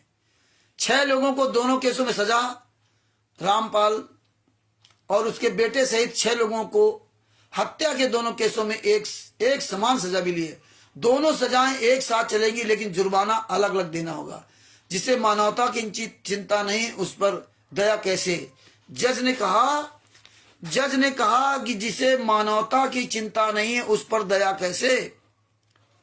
सुनो संत रामपाल जी महाराज के बाजू आज परमात्मा परमात्मा चिल्ला रहे हैं। तथ्यों से साबित है कि रामपाल ने अन्य दोषियों के साथ मिलकर साजिश करके शिष्यों को भी नहीं छोड़ा। तथ्यों से साबित है कि अपने शिष्यों को भी नहीं छोड़ा। जो मानवता की चिंता नहीं करता, ना ही उसकी प्रकृति में दया है। अब बताइए, ना ही उसकी प्रकृति में दया है, वह किसी भी दया के लायक नहीं है। जिसके अंदर दया नहीं, वो दया के लायक नहीं है। अभियुक्तों के बर्बरता पूर्वक कृत्य के लिए सजा देता हूं, देशराज चालिया। अब आप समझ लीजिए, बैठे रहो मुंह पर ताला लगाए, जपते रहो प्रथम मंत्र दूसरा मंत्र सार नाम। ऐसे देशराज चालिया जी ने हमारे गुरु जी कहा है, क्योंकि ऐसे आचरण दिखाए गए हैं। और आप कहते जेल से ऑडियो आ रही, वीडियो आ रही है। ये कब तक अपने आप को धोखा देते रहोगे। एक ये अखबार है अमर उजाला, 12 अक्टूबर 2018। हिसार हिंसा में रामपाल हत्या का दोषी करार, 2 मामलों में 22 सहयोगी भी दोषी। 16-17 अक्टूबर को सजा सुनाई जाएगी। वही जो मरते दिन तक आजीवन कारावास की सजा, FIR नंबर 429-34 के। इसमें सुनिए, सब में अलग अलग चीज आपको सीखने मिलेगी, समझने मिलेगी, सुनने मिलेगी। हिसार बरवाला सत्रों का आश्रम हिंसा में विशेष अदालत ने 6 लोगों की हत्या के 2 मामलों में बृहस्पतिवार को रामपाल समेत 23 लोगों को दोषी करार दिया। अतिरिक्त जिला व सत्र न्यायाधीश DR चालिया की कोर्ट दोषियों की हत्या व आपराधिक षड्यंत्र के लिए 16-17 अक्टूबर को सजा सुनाएगी। पहला मामला 4 महिलाओं और 1 बच्चे, दूसरा मामला 1 महिला की मौत का है। रामपाल को हिसार की सेंट्रल जेल से स्पेशल कोर्ट लाया गया। सुनवाई के दौरान वह 21 मिनट तक सिर झुकाए खड़ा रहा। 21 मिनट तक सिर झुकाए खड़ा रहा। हमें आपको चुल्लू भर पानी डूब के मर जाना चाहिए, है जिसने हम आप सबको सीना तान करके सर सीधा करके जीना सिखाया। आज वो 21 मिनट तक जेल के सामने, कोर्ट के सामने सीना सर झुकाए खड़ा रहा। किसने सर झुकाया? हम आप जैसे गद्दारों ने सर झुकाया। और आज भी हम आप लोग चुपचाप घरों में बैठे हुए, मुंह पे ताला लगा रखा हो, बोलने की हिम्मत नहीं। अगर कोई आंदोलनकारी बोलता ना, तो टांग खींचने वाले सब आ जाएंगे, अकल बताने वाले सब आ जाएंगे। लेकिन अपने गुरु के लिए बोलने के लिए मुंह नहीं खुल रहा। सब कुछ जानते हैं, किताब सामने होगी, हमें बोलना नहीं आता। मर जाओ चुल्लू भर पानी में डूब करके। केवल बोलना मुश्किल है।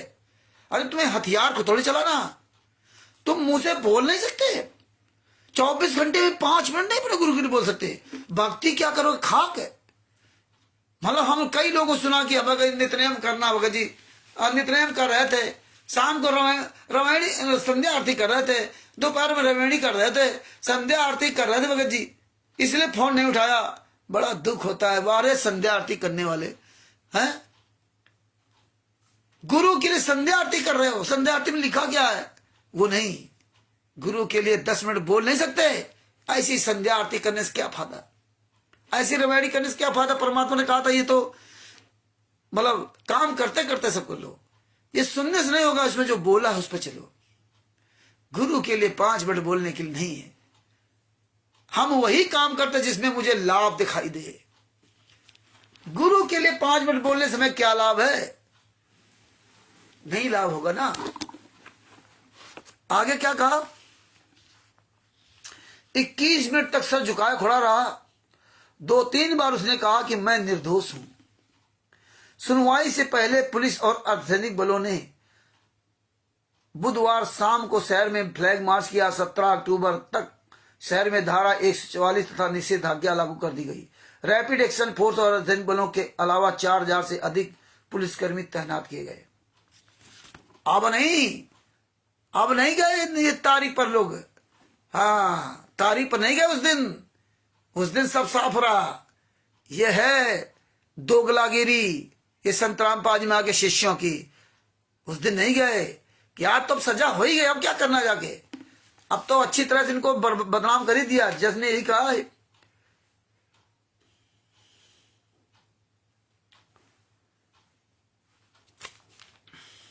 सतलोक आश्रम हिंसा में नवंबर 2014 में 6 की हुई थी मौत। 3 साल 10 माह 22 दिन चला मामला, 136 दिन हुई सुनवाई। 3 साल 10 माह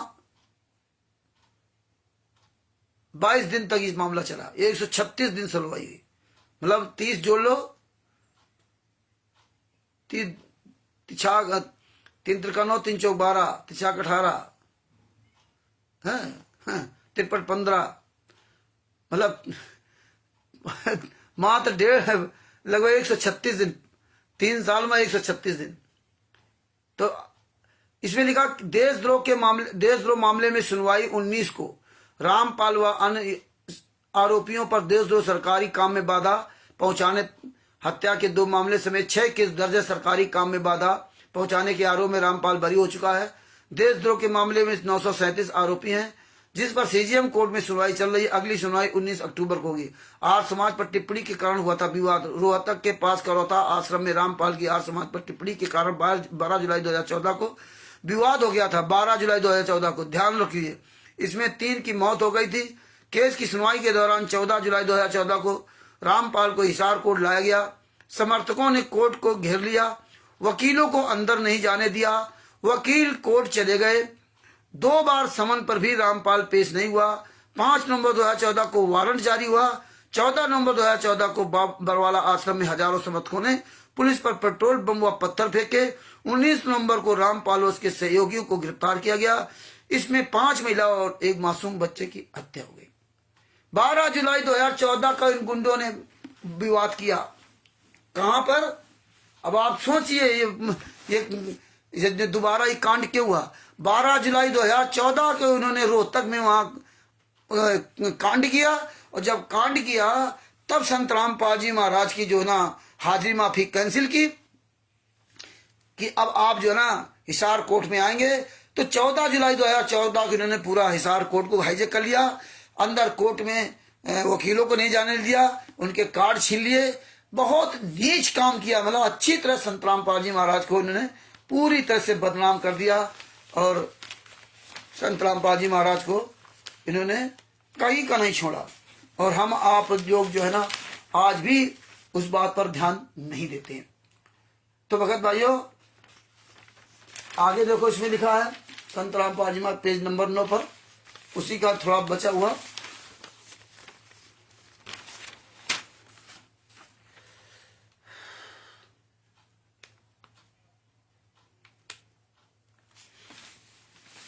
दोषी रामपाल और सहयोगियों पर 2 मामलों में हुई 136 सुनवाई। बरवाला सतलोक आश्रम हिंसा से जुड़े केस नंबर 429, 430 में कुल 136 सुनवाई हुई। 3 साल 10 महीने 22 दिन तक चली सुनवाई में बृहस्पतिवार को सभी आरोपी दोषी करार दिए गए। केस नंबर 429 के तहत मामला दर्ज होने से लेकर फैसले तक अदालत में कुल 64 सुनवाई हुई। केस नंबर 430 में फैसले तक कुल 72 सुनवाई हुई।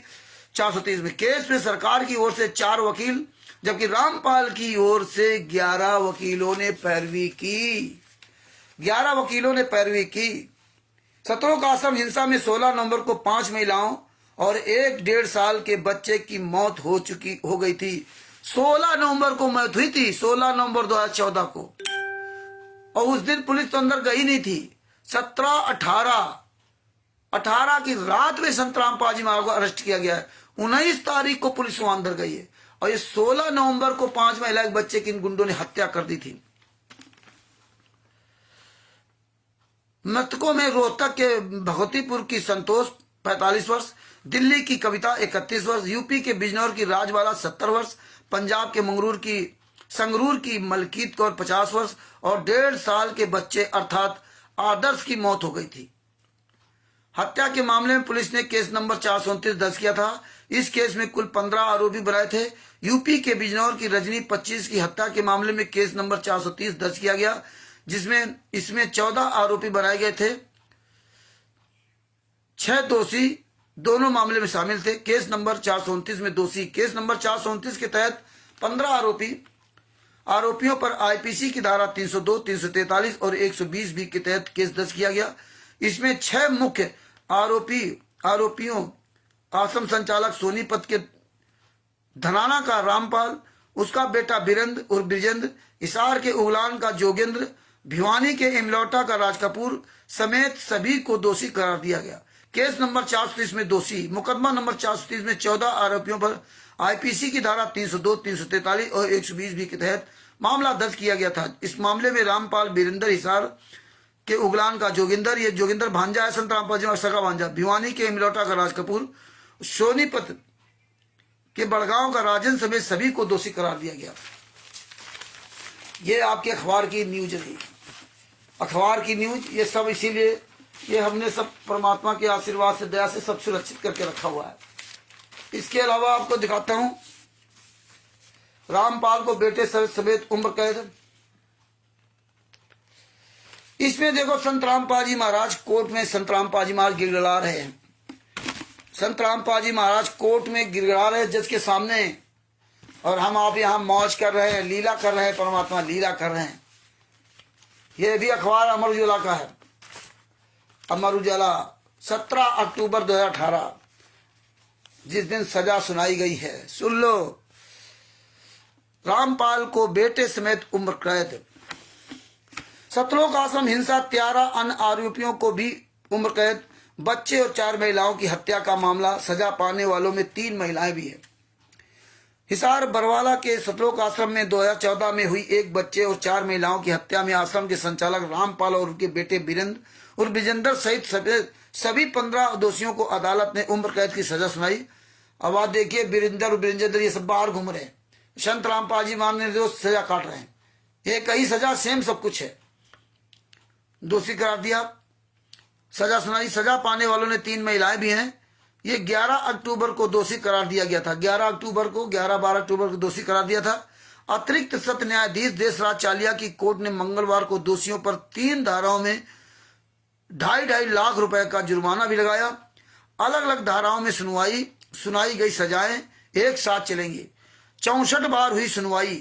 केस नंबर 429 में 3 साल 10 माह और 22 दिन चली सुनवाई में 64 बार सुनवाई हुई। 11 वकीलों ने की रामपाल की पैरवी। रामपाल ने 3 बार जमानत याचिका लगाई, जो हर बार खारिज हो गई। देखिए, ये लोग लगाते रहे जमानत याचिका और खारिज करवाते रहे। इनकी सबकी जमानत हो गई, संत रामपाल जी की जमानत नहीं। आगे क्या लिखा? सभी दोषियों को धारा 302 और 120 बी में उम्र कैद और 1-1 लाख रुपए का जुर्माना। धारा 343 में 2 वर्ष जेल और 5-5 हजार रुपए का जुर्माना। सभी सजाएं एक साथ चलेंगी, ये लगाया। कोर्ट की अमानत पर 19 नवंबर 2014 को पुलिस रामपाल को गिरफ्तार करने आश्रम पहुंची तो समर्थकों ने विरोध किया। हिंसा में बच्चे व 4 महिलाओं की मौत हो गई का मामला है। रामपाल ने कहा, क्या कहा आप सुनो। रामपाल ने कहा, कबीर भक्त हूं, सामाजिक कार्यकर्ता हूं, मुझ पर दया की जाए। संत रामपाल जी महाराज कोर्ट में दया की भीख मांग रहे जज से, और हम आप यहां पर लीला लीला चिल्ला रहे। लीला लीला चिल्ला रहे, परमात्मा है, परमात्मा है। भगत जी, संत रामपाल जी महाराज ने बताया कि गुरु और परमात्मा, गुरु होता है, परमात्मा होता है। परमात्मा से मिलाने वाला पुल होता है गुरु। तो कबीर साहब आए थे सा शरीर, वो परमात्मा के उस समय बहुत ज्यादा अव्यवस्था फैली हुई थी। हमें परमात्मा ने बहुत समझाया। और कबीर सागर सल्लात के पेज नंबर 79 या 81 में लिखा हुआ है, नौतम श्रुति बूंद प्रकाशा। धनी धर्मदास जी से कहा था कि परमात्मा आप जो है ना, हमारी 42 पीढ़ियां कैसे तरेंगी। तो उन्होंने कहा था कि तुझे तो अपनी 42 पीढ़ियों की चिंता है, मुझे तो पूरे सारी जीवात्माओं को उद्धार करने की चिंता है। तुम 8वीं श्रुति हो, तुम 8वीं अच्छी आत्मा हो, लेकिन तुम डिसबैलेंस हो गए। तब उनका नाम शुद्ध करके परमात्मा ने जिंदा समाधि दी थी उनको, जिंदा समाधि। अब आज हम आप लोगों का आ जाए जिंदा समाधि तो नहीं जिंदा लोगे, जिंदा होकर के बोल नहीं पा रहे हो, मरे जा रहे हो रात दिन कमाए बुढ़ापा में। अब वो बुढ़ापा में जिंदा समाधि लिए थे। आज आप सब लोग अपने अपने गिरफ्तार में झांक के देखो कि हम कितना अपने गुरु के लिए वफादार हैं। खुदा आपको अपने से स्वयं निर्णय लीजिए। तो परमात्मा ने कहा, बताया कि देखिए मैंने 9 अच्छी आत्मा को छुपा रखा है, मिनी सतलोक में छुपा रखा है। और वो जो अच्छी आत्मा है वो 9तम श्रुति बूंद प्रकाशा, वो जो 9वीं अच्छी आत्मा है उसका माता पिता के संयोग से जन्म होगा। बूंद से, माता पिता के संयोग से उसका जन्म होगा, वो बिंद होगा। फिर बिंद से जो सतगुरु बनाएगा तब वो बचन वाला पुत्र कहलाएगा। तो संत रामपाल जी महाराज बचन के पुत्र हैं।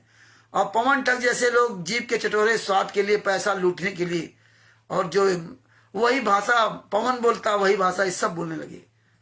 लीला कर रहे हैं, परमात्मा है, लीला कर रहे परमात्मा, इनकी सबकी साठ गांठ है तीनों की। तो भगत भाइयों,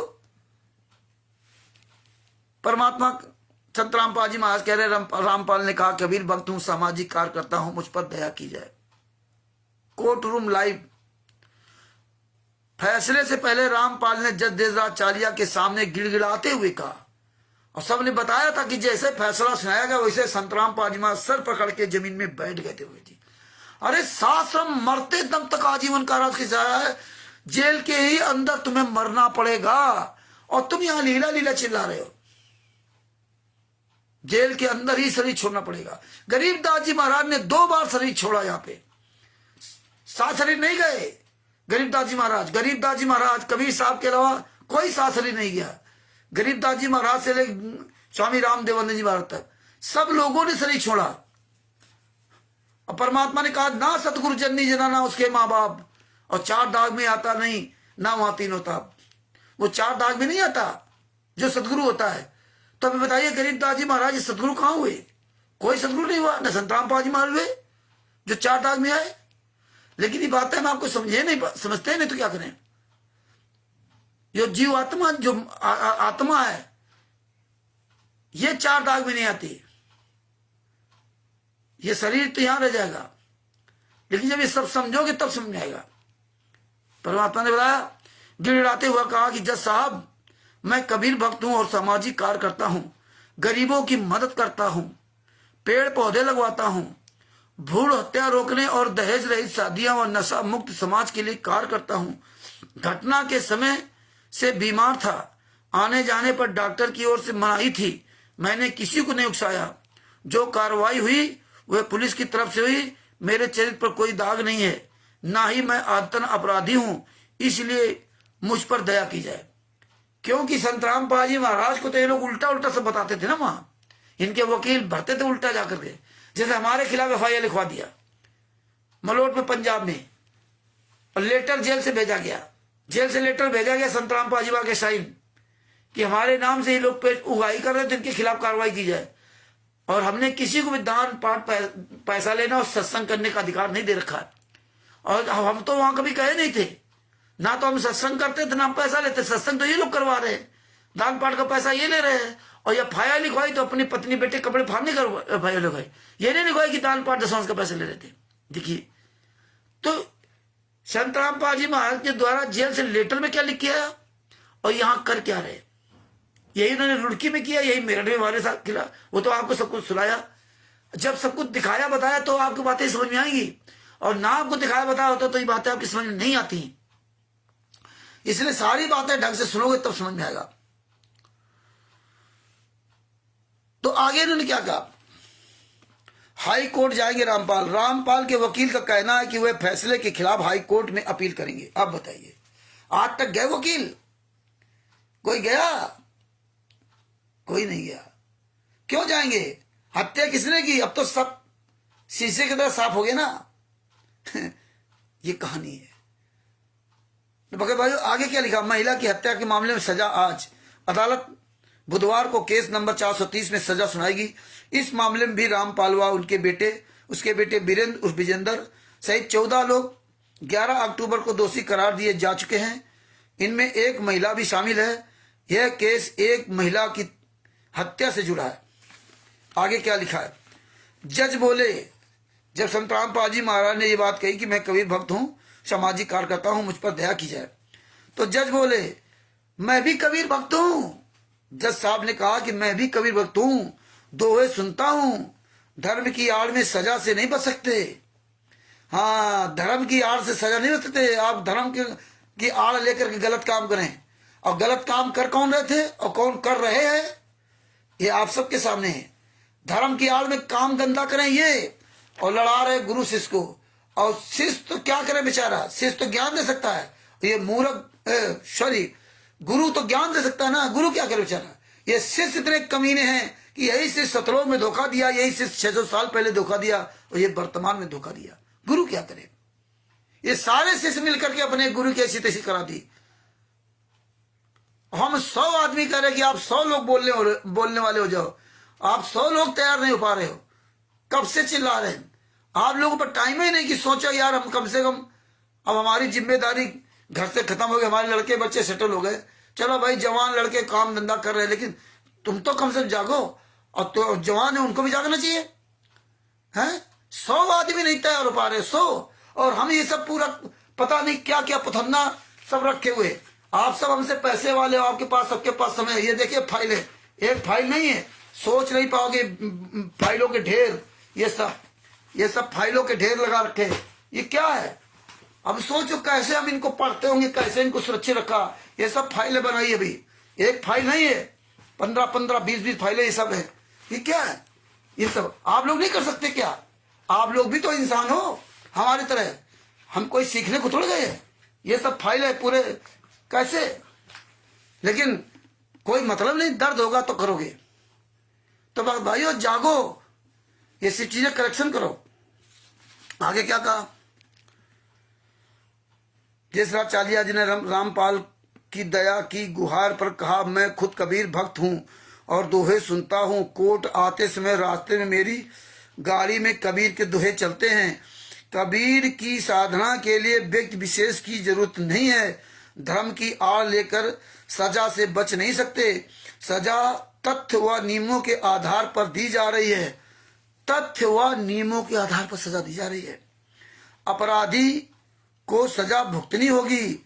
आखिरी क्षणों में यह केस मुझे सौंपा गया। तारीखें हाई कोर्ट की ओर से निर्धारित थीं, इसलिए मुझे तय समय में फैसला करना था। आप सभी ने जो सहयोग किया है उसका धन्यवाद। मतलब अन्य लोगों जो कहा, तो ये इस तरह से संत रामपाल जी महाराज को मतलब जो है ना उनके साथ इतना ही गलत किया। और देखिए ये आपको उस दिन भी सुनाया था, दोबारा फिर सुना देता हूं। जेल में कमाई 600 रुपए और खर्च 5100 रुपए करेगा राम रहीम। ये अखबार की खबर है, कानपुर 21 सितंबर 2017। सिरसा हरियाणा के जेल विभाग के महानिदेशक जेल विभाग, पूरे हरियाणा की जेल विभाग के महानिदेशक केपी सिंह ने मीडिया में डेरा प्रमुख गुरमीत सिंह के स्वास्थ्य व विशेष सुविधा दिए जाने की खबरों को भ्रामक बताया है। जेल प्रशासन ने गुरमीत सिंह के लिए खेतीबाड़ी का काम निर्धारित किया है और संत रामपाल जी महाराज के लिए बागवानी का काम दिया गया है। इसमें भी बागवानी आती है। उसकी बैरक के साथ खाली जगह है, अंदर रहेगा बाहर नहीं, खाली जगह है जिसमें उसे सब्जियां लगाने का काम दिया गया है। अक्टूबर के प्रथम सप्ताह में वो सब्जी लगाएगा, उसे 20 रुपए प्रतिदिन दिहाड़ी दी जाएगी। अब बताइए, यही है संत रामपाल जी महाराज को। जेल का एक नियम होता है। संत रामपाल जी महाराज भी बागवानी वहां देखेंगे और उनको 20 रुपए रोज मिलता है। 20 रुपए प्रतिदिन दिहाड़ी दी जाती है। इस हिसाब से वो महीने भर में 600 रुपए कमाएगा। उसकी मां ने जेल में खाते में 5000 रुपए जमा कराए हैं। उसकी मां ने भेजे 5000 रुपए, जिसमें वो जेल की कैंटीन से अपने लिए खाने पीने का सामान खरीद सकता, कैंटीन से ना खरीद सके। एक सवाल के जवाब में उन्होंने बताया कि किसी भी कैदी के खून के रिश्ते के, ये ध्यान से सुनो, किसी भी कैदी के खून के रिश्ते के 2 लोगों से फोन पर बात करवाने का जेल का नियम है। सिर्फ 2 लोगों पर, किसी भी खून के रिश्ते से 2 लोगों का नियम है। इन फोन नंबरों की पुलिस जांच पड़ताल के बाद ही कैदी की बात करवाई जाती है। गुरमीत सिंह ने 2 फोन नंबर दिए हैं, जिसमें एक नंबर हनीप्रीत का है और जबकि दूसरा उसका खुद का है। आज बताइए, राष्ट्रीय सभा सेवा समिति के गुंडे अंजू मंजू अनारो माई, ये सब दोगले की औलाद नंबर क्यों नहीं बताते? किसका नंबर दिया गया है? 2 नंबर किसके दिए गए हैं ये नहीं बताते। ये अखबार की कटिंग है, ये परमात्मा ने सुरक्षित रखवाई है, जिसके वजह से हम लोग इनको मुंह तोड़ जवाब दे सकते हैं। इसलिए कहते हैं कि रामचंद्र पागल है। तो पागल तो बनना ही पड़ेगा भैया, जिसको समझदार बनना बनता रहे, हमें तो पागल ही बनना पड़ेगा। और पागल ही से, ऐसे समझदार होने से क्या फायदा। तो भगत भाइयों, ये सब चीजें आपको बता रहा हूं। दूसरी बात, आपको एक और आपको मेन चीज बता रहा हूं। एक कॉपी हमारे पास इस समय में नहीं मिल रही है, ये कॉपी आपको दिखा रहा हूं। ये कॉपी उस समय की है, बरवाला कांड होने के पहले, एक आध दिन पहले इन्होंने क्या किया, कबीर परमेश्वर भक्ति ट्रस्ट से सबसे पैसा निकालना शुरू कर दिया। अब जान गया कि संत रामपाल जी में आप फंसेंगे नहीं, तो इन्होंने पैसा निकालना शुरू कर दिया। क्या पैसा निकाला, देखो टाइम्स ऑफ इंडिया की रिपोर्ट है। Over Rs 1 crore withdraw from ashram account as cops close in on Rampal, 22 November 2014। इसमें लिखा, Barwala even as full scale police and paramilitary operation to arrest controversial preacher Rampal were underway at Barwala in Hisar, and the cops were virtually knocking at the ashram gate. Transaction amounting to over a crore rupees were made in bank account of ashram trust, including the one in the Barwala branch of Punjab National Bank. It was revealed on Friday. In fact, sensing that the police were closing in. मतलब इन्होंने कहा कि जो बरवाला में Punjab national bank है, जो कबीर परमेश्वर भक्ति ट्रस्ट का उसमें खाता है, उससे इन्होंने 1 करोड़ रुपए निकाले। 1 करोड़ रुपए निकाले। अब खाता कर दो फटाफट खाली, क्योंकि खाता खाली नहीं करोगे तो अब जो है सरकार कहीं ना कहीं जो है ना, ऐसा ना हो कबीर परमेश्वर भक्ति ट्रस्ट का मतलब जो है वो आ जाए।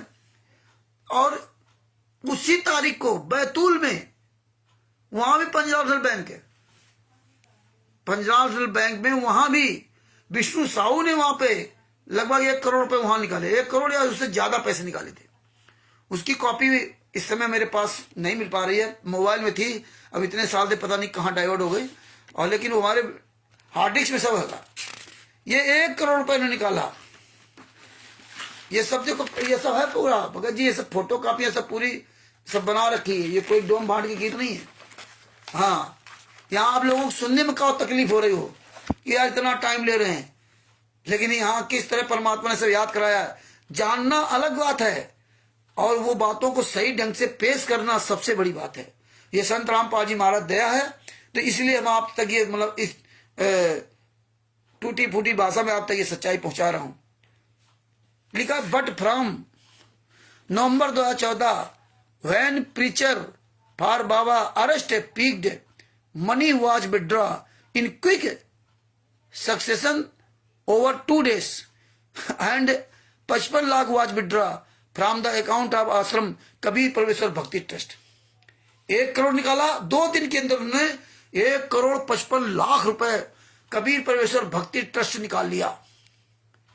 आओ तुम्हारी औकात सामने, तभी तो हमको कहते हैं रामचंद्र पागल है। पवन संजय गद्दार सब जानते हैं, रामचंद्र तो गाली देता है, मतलब मूर्खों को समझा देते हैं कि रामचंद्र, इनको मूर्खों को समझा दो, और मूर्खों को बात समझ में आती।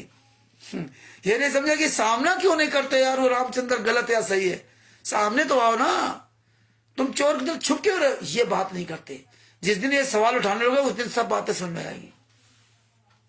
अब देखिए आगे क्या आगे और मजेदार सुनी बात। This account number 55 lakh was withdraw from the account of ashrams Kabir परमेश्वर भक्ति ट्रस्ट। संत रामपाल जी महाराज का होता ही तो क्या पैसे निकाल लेते क्या है। The account number 1631002100020895। हिंदी में बता दें, अंग्रेजी हिंदी दोनों मिक्स हो गई। 16 अंग्रेजी में बताते हैं 1631002100020895, मतलब 895 आखिरी में खाता number. Was opened on October 1 अक्टूबर 2012, 1 अक्टूबर 2012 को इन्होंने खाता खोला था। और 1 अक्टूबर 2012 खाता खोला था और 1 जनवरी 2012 को 1/3/2012 को उन्होंने ट्रस्ट बनाया था।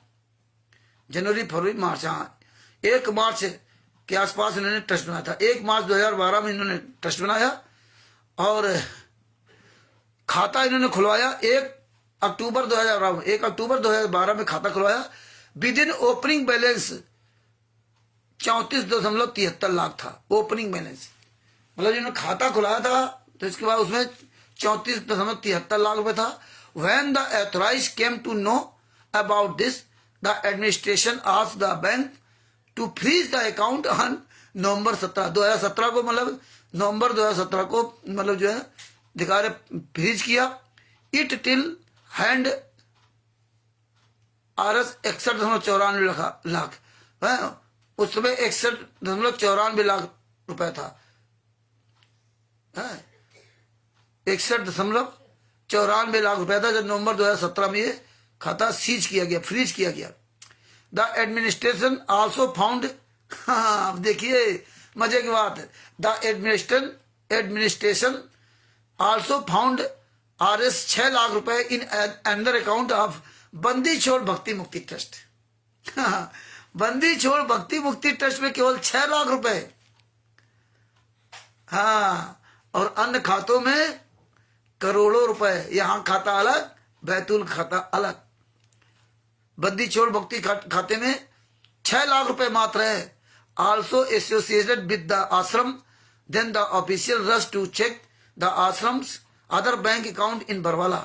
क्योंकि अगर बंदी छोड़ भक्ति मुक्ति ट्रस्ट में जितना पैसा होता है, बंदी छोड़ भक्ति मुक्ति ट्रस्ट के नाम से जितने भी आश्रम होते, सब सरकार उसको जो ना अपना जो 27 करोड़ रुपए उनसे वसूल लेती। लेकिन पहले इन्होंने इस तरह व्यवस्था कर रखी थी क्योंकि ये सब प्री प्लान के तहत काम किया था। Source said the administration logged at couple of account, दोनों अकाउंटों को मतलब जो है लॉक कर दिया in a nationalise bank at Barwala, but it had negligible balance. The official believe that money was withdrawn from them. The administration then ordered to bank authorized to block only withdrawal from ashram account. तो इस तरह से भगत भाइयों ये सारे हमारे पास सबूत collection में हैं और सारे सबूत परमात्मा ने इस तरह से हमें दे रखे हैं और वो आप तक इसीलिए सच्चाई पहुंचाता हूं और आप इनको समझिए और देखिए और परमात्मा दया करेंगे कि और ये हमारे आपके द्वारा दिए गए पैसे को इन्होंने देखिए 11 लाख रुपए इन्होंने दिया था जाटों को। एक बार 5 लाख रुपए दिया और 11 लाख 1 रुपया दिया। रामपाल समर्थकों ने दिया 11 लाख का चंदा। जाट आरक्षण को लेकर जसिया में चल रहे धरने पर रविवार सुबह ही संत रामपाल के समर्थक बसों में भरकर घटनास्थल पर पहुंचने शुरू हो गए थे। दोपहर तक जिले में ही नहीं बल्कि अन्य प्रदेशों में भी रामपाल समर्थक भारी संख्या में जसिया धरने पहुंच गए और अपना समर्थन दिया। वहीं धरने पर पहुंचे समर्थकों ने धरने पर 11 लाख रुपए का चंदा भी दिया, जिसका वहां मौजूद जाट समाज लोगों ने हाथ उठाकर स्वागत किया। 20 फरवरी 2014 को है, 20 फरवरी 2014 को रामकुमार ढाका ने 11 लाख रुपए दिया था। वह कहते उसकी वीडियो वगैरह सब आई थी और एक बार फिर 5 लाख रुपए दिया। इस तरह हमारे आपके पैसे का ही सब दुरुपयोग करते रहे।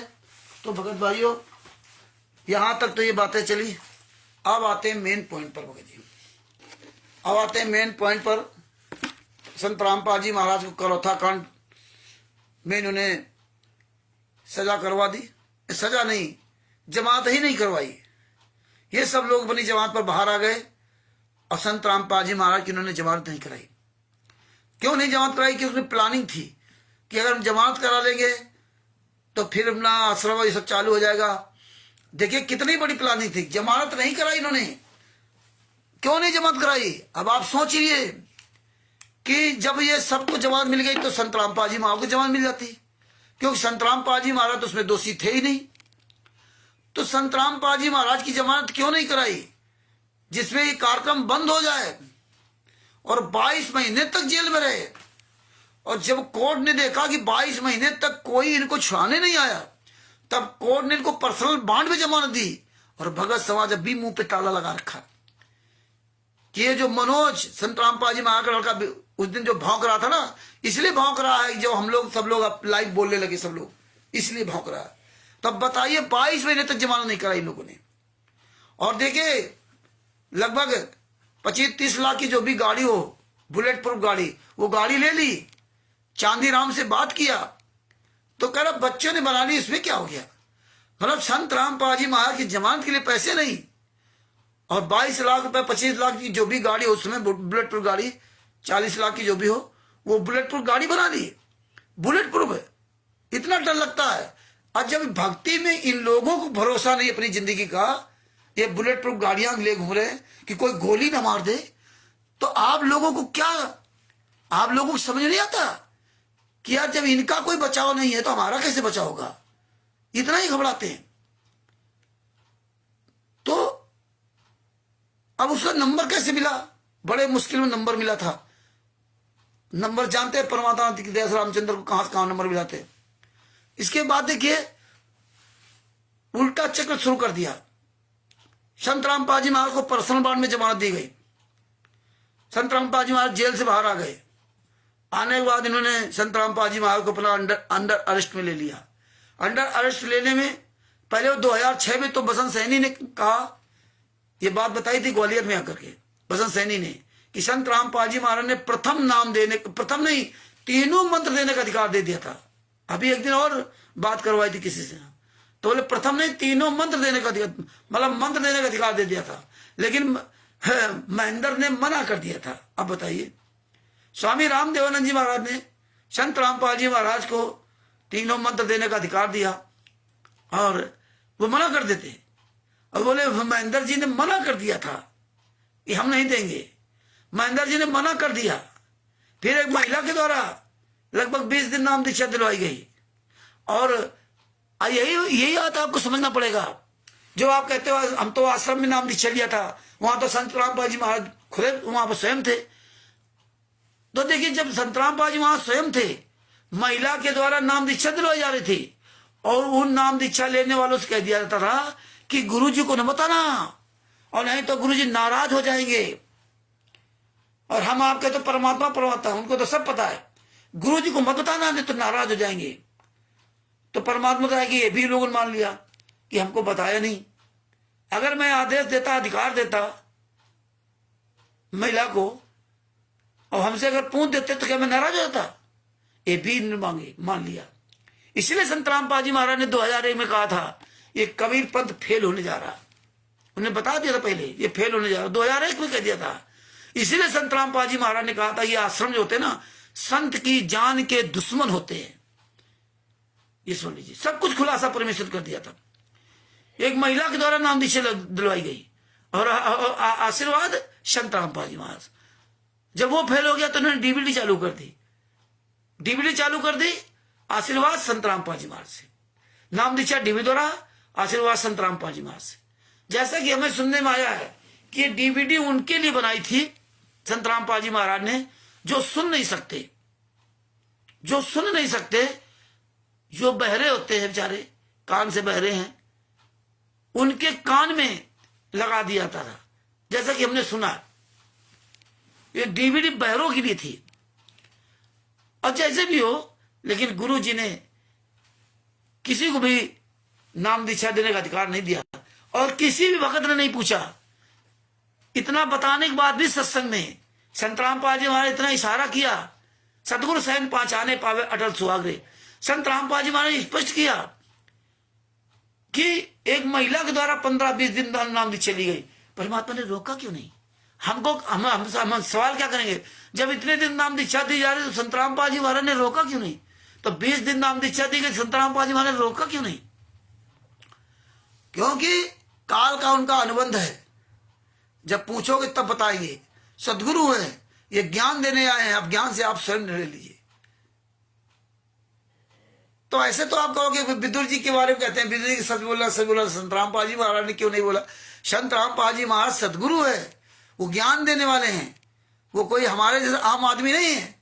और सदगुरु का काल का अनुबंध है कि आप ज्ञान बताइए। परमात्मा ने ज्ञान बोला, सत्संग सुनाए, अब वो तुम सत्संग ना सुनो तो तुम्हारी गलती। ये तो अब समझ में आ रहा ना कि महिला द्वारा नाम दीक्षा दिलवाई गई थी। सत्संग सुनते हैं कहाँ? किसी भगत ने आज तक पूछा हो संत रामपाल जी में, बताओ कि हमने पूछा था ये डीवीडी द्वारा नाम दीक्षा गुरु जी दी जाए तो क्या आप दिलवा रहे हो? आपने अधिकार दिए क्या, आदेश दिया क्या? क्योंकि आप तो बता रहे थे महिला के द्वारा नाम दीक्षा दिलवाई गई थी, और गुरु जी ने बताते तो हमें आपको पता ही नहीं चलता। और गुरु जी ने कहा जब भक्तों ने बताया, किसी भगत ने कह दिया होगा, वो भी दूसरे भगत ने बताया, तब परमात्मा ने कहा कि हम उनको बहुत डांटा। लेकिन संत रामपाल जी महाराज ने ये नहीं बताया कि महिला कौन थी। क्यों नहीं बताया? जितना पूछा जितना बताया उतना ही बताया, आगे नहीं बताया कौन महिला थी। पूरी इंक्वायरी क्यों नहीं की गई? वो महिला कौन थी, कौन लोग थे, किसी का उजागर नाम नहीं किया। ये हमारी आपकी कमी है कि हमें आपको सचेत रहना पड़ेगा। ये डीवीडी और नाम दीक्षा चालू की गई, तब से आश्रम में रहते रहे। तो गुरु जी आश्रम में हमें आशीर्वाद देते थे, हमें आशीर्वाद देते थे, हमें बता दिया तुम्हारा नाम सिद्ध करा लो जाकर के ना। तो आशीर्वाद तो उसको भी देते थे, 15-20 दिन तक आशीर्वाद दिया सबको। नाम दीक्षा परमात्मा ने किसी ने रोका। जब परमात्मा ने कहा किसी ने बताया मुझे, तब जो है उनको डांटा, तो उनके कर्म खराब हो गए। तो ये बातें आपको समझनी पड़ेंगी। फर्जी नाम दीक्षा दिलवाते रहे, और इसके बाद इन्होंने अपना वही कुकर्म चालू कर दिया। ये सारा सब कुछ अपना हाईजैक कर लिया था। 2010 में इन्होंने राष्ट्रीय सेवा समिति का निर्माण कर लिया। वहां पे 51 गुंडों को तैयार किया, कोऑर्डिनेटर सब बनाए, पूरी व्यवस्था इन्होंने की। और 51 गुंडे राष्ट्रीय सेवा समिति के, किसी ने ये सवाल नहीं किया भैया ये तुम क्या कर रहे हो, गुरु जी वहां है, यहाँ ये तो हमारे इस कबीर पंथ में है ही नहीं कि राष्ट्रीय सेवा समिति है। क्योंकि वहां तो पूरा बताया गया उनको, ये पर्चा 4 पन्नों का दिया गया। वहां का पूरा इस देश को, पूरे भारतवर्ष को सोने की चिड़िया बनाने ख्वाब दिखाए गए। लेकिन किसी ने सवाल नहीं किया। 51 तो ये छटे हुए गुंडे थे कि हम यहां भक्ति करने हैं कि ये करने आए। क्योंकि ये सब समझ गए थे कि यहां जो पब्लिक आती, गूंगी बहरी अंधी आती है। और इसके बाद बरवाला कांड में देख लो, ये लोग आए दिन कांड पे कांड करते रहे, आए दिन कांड पे कांड करते रहे। 2013 में कांड कर दिया, करोथा कांड, दोबारा फिर दोहरा दिया। वो पुलिस कस्टडी में आश्रम था, उसमें एक सोनू नाम का व्यक्ति मर गया। सोनू नाम का तो 2006 वाले में रहा था, 2013 में एक और दूसरा मरा था। लेकिन वो संत रामपाल जी महाराज केस नहीं लगा, क्योंकि वो पुलिस कस्टडी में था आश्रम। वो केस ही नहीं संत रामपाल जी महाराज लगा। और ये तबाह करते रहे। फिर उन्होंने कई कांड, वहां की छोटी मोटी घटनाएं करते रहते थे कि किस तरह संत रामपाल जी महाराज की बदनामी हो, और बदनामी संत रामपाल जी महाराज की। तब 12 जुलाई 2014 को फिर उन्होंने करोथा में कांड किया, जो कि आप अभी आपको सब सुनाया। 12 जुलाई 2014 को फिर उन्होंने कुकर्म किया।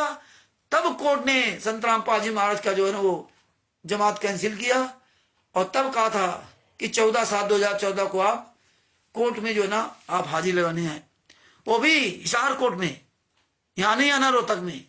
फिर भी इतनी छूट रोहतक कोर्ट ने दी। लेकिन इनको तो पूरी प्लानिंग के तहत सारा काम किया था। तभी इन्होंने पहले से राष्ट्रीय सेवा समिति बना ली थी। तभी इन्होंने काले कमांडो सब तैयार कर लिए थे, सबकी ड्रेसें बनाना, शील्ड लाना, ये सारी व्यवस्थाएं पहले कर ली थी। पवन भाई जैसे लोगों, तो पूरी सेना तो उन्होंने पहले बना ली थी। 14/7/2014 तक के पहले उन्होंने पूरी अपनी तैयारी कर ली थी, और तैयारी करने के बाद ही सबको कर्म करना शुरू किया था। और रोहतक कोर्ट को हिसार कोर्ट को हाईजैक कर लिया।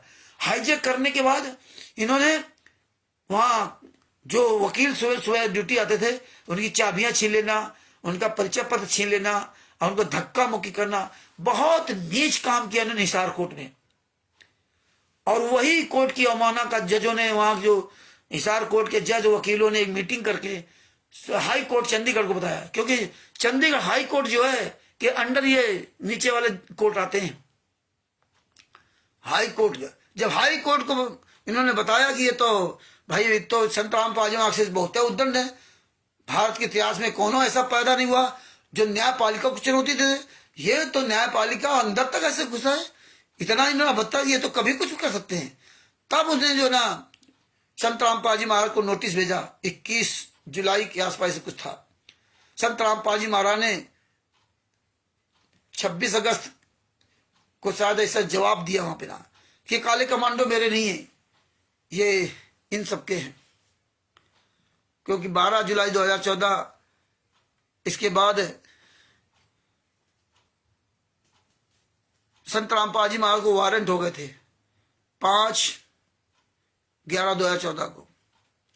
जब चंडीगढ़ हाई कोर्ट में पेश होना था तो रामकुमार ढाका आप सब लाखों की फौज को लेकर के वहां चंडीगढ़ हाई कोर्ट में, वहां पे जो किसी मैदान में आप लोगों को वहां ले गया और अपना कोर्ट में चला गया और कोर्ट में जाकर के अपनी जमानत करा लाया। संत रामपाल जी महाराज यहां से चुपके से जा रहे थे बाइक रोड कार से, और इनको पता चल गया तो ये पंचकूला से संत रामपाल जी महाराज को गन पॉइंट पे पकड़ के वापस ले आए। वही कोर्ट ये जानता रहा कि तो डिक्टेटरशिप हो गए। भैया न्यायपालिका का कोई उल्लंघन नहीं कर सकता, चाहे वो भारत सरकार कोई प्रधानमंत्री हो कोई ना हो। सबसे बड़ी न्यायपालिका है विधायिका, कार्यपालिका और न्यायपालिका। तो इन सबसे बड़ी न्यायपालिका कोई चैलेंज नहीं कर सकता। न्यायपालिका भारत सरकार से वो तनख्वाह लेने के लिए अपना वो नहीं करते, उनका सब अलग सिस्टम है। तो ये इस तरह से ना इन्होंने पूरी तरह संत रामपाल जी महाराज को निस्तनाबूद कर दिया और निर्धारित समय में इन्होंने संत रामपाल जी महाराज कोर्ट जाने नहीं दिया। और इन्होंने दिखा दिया 8/11/2014 को दिखाया कि संत रामपाल जी महाराज सीरियस बीमार हैं। डॉक्टर आए, इसके घर वो इसके घर नहीं, वो दूसरे हैं, उनका तो कोई नाम भूल रहा हूं। तो वो डॉक्टर आए और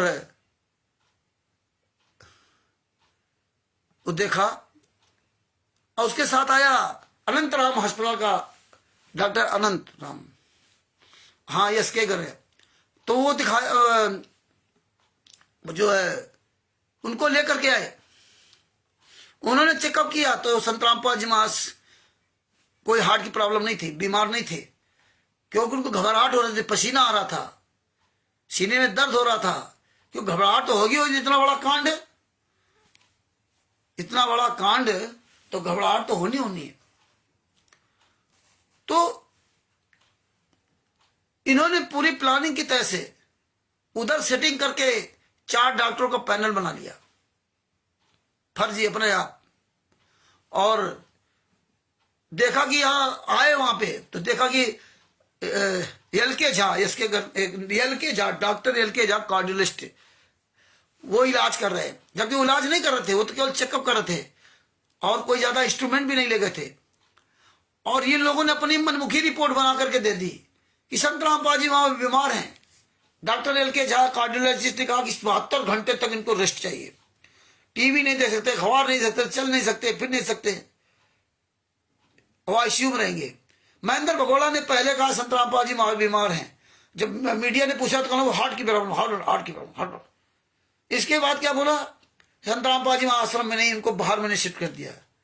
इसके बाद क्या बयान दिया शाम तक कि नहीं, संत रामपाल जी महाराज चाहेंगे तो भी मैं कोर्ट में पेश नहीं दूंगा। राज कपूर ने पूरी दुनिया के सामने बयान दिया था 1 लाख लोगों की लाशों में गुजरना होगा। इस तरह ये लोग खुलेआम धमकी देते थे। राज कपूर, पुरुषोत्तम सैनी, ये सब जितने थे, रामकुमार ढाका, तो ये सब इस तरह खुलेआम धमकी देते थे। ये जानते थे जितना ही केस बिगड़ जाए उतना ही अच्छा है। और आप ऐसे मेडिकल बोर्ड नहीं गठित कर सकते जो कोर्ट कहेगा तब। और इनका मेडिकल रिपोर्ट देख करके ना जज वो मना कर दिया था इस रिपोर्ट को मानने से इनकार कर दिया। क्योंकि जैसे देखा वो समझ गया कि हाँ वो जो डॉक्टर एल.के. झा कार्डियोलॉजिस्ट, उनका कोई इसमें वक्तव्य नहीं है, इन्होंने अपनी तरफ से लिखा। और ये आप प्राइवेट इस तरह आप नहीं, आप अपने आश्रम के अंदर अस्पताल खोल सकते हो। अब इनके जितने आश्रम बने शायद इनके अस्पताल नहीं होगा, अब इनके अस्पताल नहीं होंगे जितने आश्रम खोल रखे, लेकिन वहां था इलीगल, इलीगल था। कोई इसका मतलब इनके पास वो नहीं था कि सरकार से परमिशन लेके गवर्नमेंट से अस्पताल खोला हो, और परमिशन लेके नहीं खोला तो ये इलीगल, अवैध है। जो एक्सरे मशीन लगा रखी थी सब, ये गलत है। तो इन्होंने पहले से गलत कर रखा था जो संतराम पाजी मां बदनाम हो। 14/11/2014 को शायद बिजली काट दी गई थी, तो इन्होंने कहा देखो ये तो बिजली पानी काट दिया सरकार ने, बिजली पानी काट दिया। और जबकि इन्होंने बिजली का बिल नहीं जमा किया था, वो भी बिल कैसा 2013 में 31 जनवरी 2013 को से लगा करके नवंबर 2013 तक, नवंबर या दिसंबर, यानी कि 9 महीने का लगभग का बिल था। 9 महीने का, 9 महीने का बिल जो था, तो उसमें वो जांच में स्लो मीटर पाया गया, 33.33% मीटर स्लो था। तो उसमें 5,46,417 रुपए का जो ना जुर्माना ठोका था। तो इन्होंने जानबूझ के मिली भगत के से जो ना इन्होंने ये काम किया कि जानबूझ के नहीं जमा किया। और इसलिए अब बताइए, जब 1 साल पहले 9 महीना पहले उसने इतने रुपए जुर्माना ठोका था, तो 14/7/2014 को 14 नवंबर 2014 को उसी दिन क्यों काटना था? पहले क्यों नहीं काटा? क्योंकि उनके बिजली विभाग से भी पूरी सेटिंग थी। बिजली विभाग का कोई अधिकारी, कहीं भी सरकारी अधिकारी अपनी कलम नहीं फंसाता। ये हाल इनका रहा। कोर्ट में जब पेश हुआ तो उसने बताया कि बिल नहीं जमा किया, तो वो भी बच गया। Cardiology LK Jha, doctor LK Jha court में पेश हुए। उन्होंने बताया कि भाई संतराम पाजी मां बीमार नहीं थे, इनके हार्ट की प्रॉब्लम नहीं है, सब नॉर्मल पाया, केवल थोड़ा घबराहट हो रही थी, सीने में दर्द था, पसीना पसीना हो रहे थे, और कुछ नहीं था। इन्होंने तो पूरा नाटक किया, आईसीयू दिखाया। आईसीयू क्यों दिखाया? जबरदस्ती संतराम पाजी मां को दिखाते रहे, बताते रहे तुम बीमार हो, सीरियस हो, सीरियस हो, डॉक्टर चेक। तो संतराम पाजी मां खुद घबरा गए कि हाँ पहले मैं बीमार था। वहां तो घबरा गए, कोई भी व्यक्ति हो घबरा ही जाएगा। जैसे संतराम पाजी मां की सजा हुई तो बैठ गए माथा लेकर के और गिड़गिड़ाने लगे कि मुझे रहम करो, मैं कविपंथी हूं। ऐसे वहां पर देखा सब डॉक्टर चेकिंग कर रहे हैं, तभी संतराम पाजी मां अरेस्ट हुए थे। तो कहा था, जब कहा था कि आप तो बीमार नहीं थे फिर भी कह रहे थे, उन्होंने कहा पहले मैं बीमार था, अब ठीक हूं, अब ठीक हूं। और इसके बाद देखो कोर्ट जेल में इतने दिन रहे, आज तक उनको कोई प्रॉब्लम नहीं हुई हार्ट की, कोई बीमारी नहीं, क्योंकि मॉनिटरिंग किया कोर्ट ने बराबर कि हार्ट की प्रॉब्लम अगर है तो उनकी पूरी मॉनिटरिंग किया जेल में रहते हुए, लेकिन आज तक उनको कभी हार्ट की प्रॉब्लम नहीं। तो इस तरह से पूरा ये झूठ बोला। और आप अपने घर के अंदर आप मेडिकल बोर्ड नहीं मंगवा सकते हैं कि हम अपने घर में इलाज करवा रहे फिर मेडिकल बोर्ड है। मेडिकल बोर्ड वहां आता है जब डॉक्टर उस मरीज के बीमारी को कंट्रोल करने में सक्षम न रहे, उसके कंट्रोल से बाहर हो जाए, तो दूसरे डॉक्टर को बुलाता है। दूसरा डॉक्टर ना ठीक कर पाए, अस्पताल की पूरी टीम होती है या अन्य डॉक्टर बुलाए, तब ये पहले विचार विमर्श किया जाता है। इसके बाद वो मेडिकल बोर्ड गठित किया जाता है कि भाई अब क्या करें, क्योंकि हमारे आपके सबके बाहर, हाथ से बाहर है, समझ से बाहर है। तब वो मेडिकल बोर्ड गठित किया था। और यहां तो लीगली था, कानूनी था। यहां तो कोर्ट आपको आदेश देता मेडिकल बोर्ड बनाने के लिए, वो भी जब किसी आप हॉस्पिटलाइज होते तो, घर के अंदर को थोड़े जो है। तो ये सब बारीकी से पॉइंट समझना पड़ेगा। ये सब संतराम पाजी को फंसाने के सभी पॉइंट थे। तो हर तरह से संतराम पाजी मां के निस्त्राबूत करते रहे। और जब देखा संतराम पाजी मां कुछ बिगड़ेगा नहीं, क्योंकि अंदर खुफी विभाग था, और ये कहते थे आश्रम में नहीं है, वो सब जानते थे आश्रम में है संतराम पाजी महाराज। तब इन्होंने आखिर में क्या किया, 5 महिला के बच्चे को मार डाला। पहले तो संतराम पाजी मां को ही मार देते, तभी संतराम पाजी मां ने कहा कि मैं छुपा रहा इसलिए बच गया। और इन्होंने आश्रम के अंदर अफवाह फैलाई थी कि संतराम पाजी महाराज ने शरीर त्याग दिया, शरीर छोड़ दिया। आज देखो आशुतोष महाराज जी पंजाब में 10 साल से उनके डेड बॉडी को डीप फ्रीजर में रखे हैं। सरकार भी नहीं जानती कि आश्रम के अंदर किस जगह पर डेड बॉडी को रखे हुए, और कह रहे गुरु जी ने कहा था कि हम जिंदा होंगे, हम फिर मतलब लौट करके आएंगे। इसलिए हम उनकी लाश को डीप फ्रीजर रखे। वो कह गए हैं और आज तक 10-11 साल 12 साल हो गए, अभी तक लाश रखी है। इतने वहां सब गुंडे वाली, यही यहाँ पर है भगत जी। तो इस तरह संतराम पाजी महाराज को उन्होंने चारों तरफ से फंसाया और बरवाला कांड कराया। संतराम पाजी महाराज अरेस्ट हुए, जेल गए और ऐसे ऐसे इनके पर मुकदमा चला। 28 गुंडों ने संतराम पाजी महाराज के खिलाफ बयान दिए। इंसाफ फर्द बयान लिखे गए। वो जो इंसाफ फर्द बयान आपको सुनाए थे, अब ये चीजें आप सुन लिया हो तो आपको जल्दी समझ में आएंगे। इंसाफ फर्द बयान क्या होता है?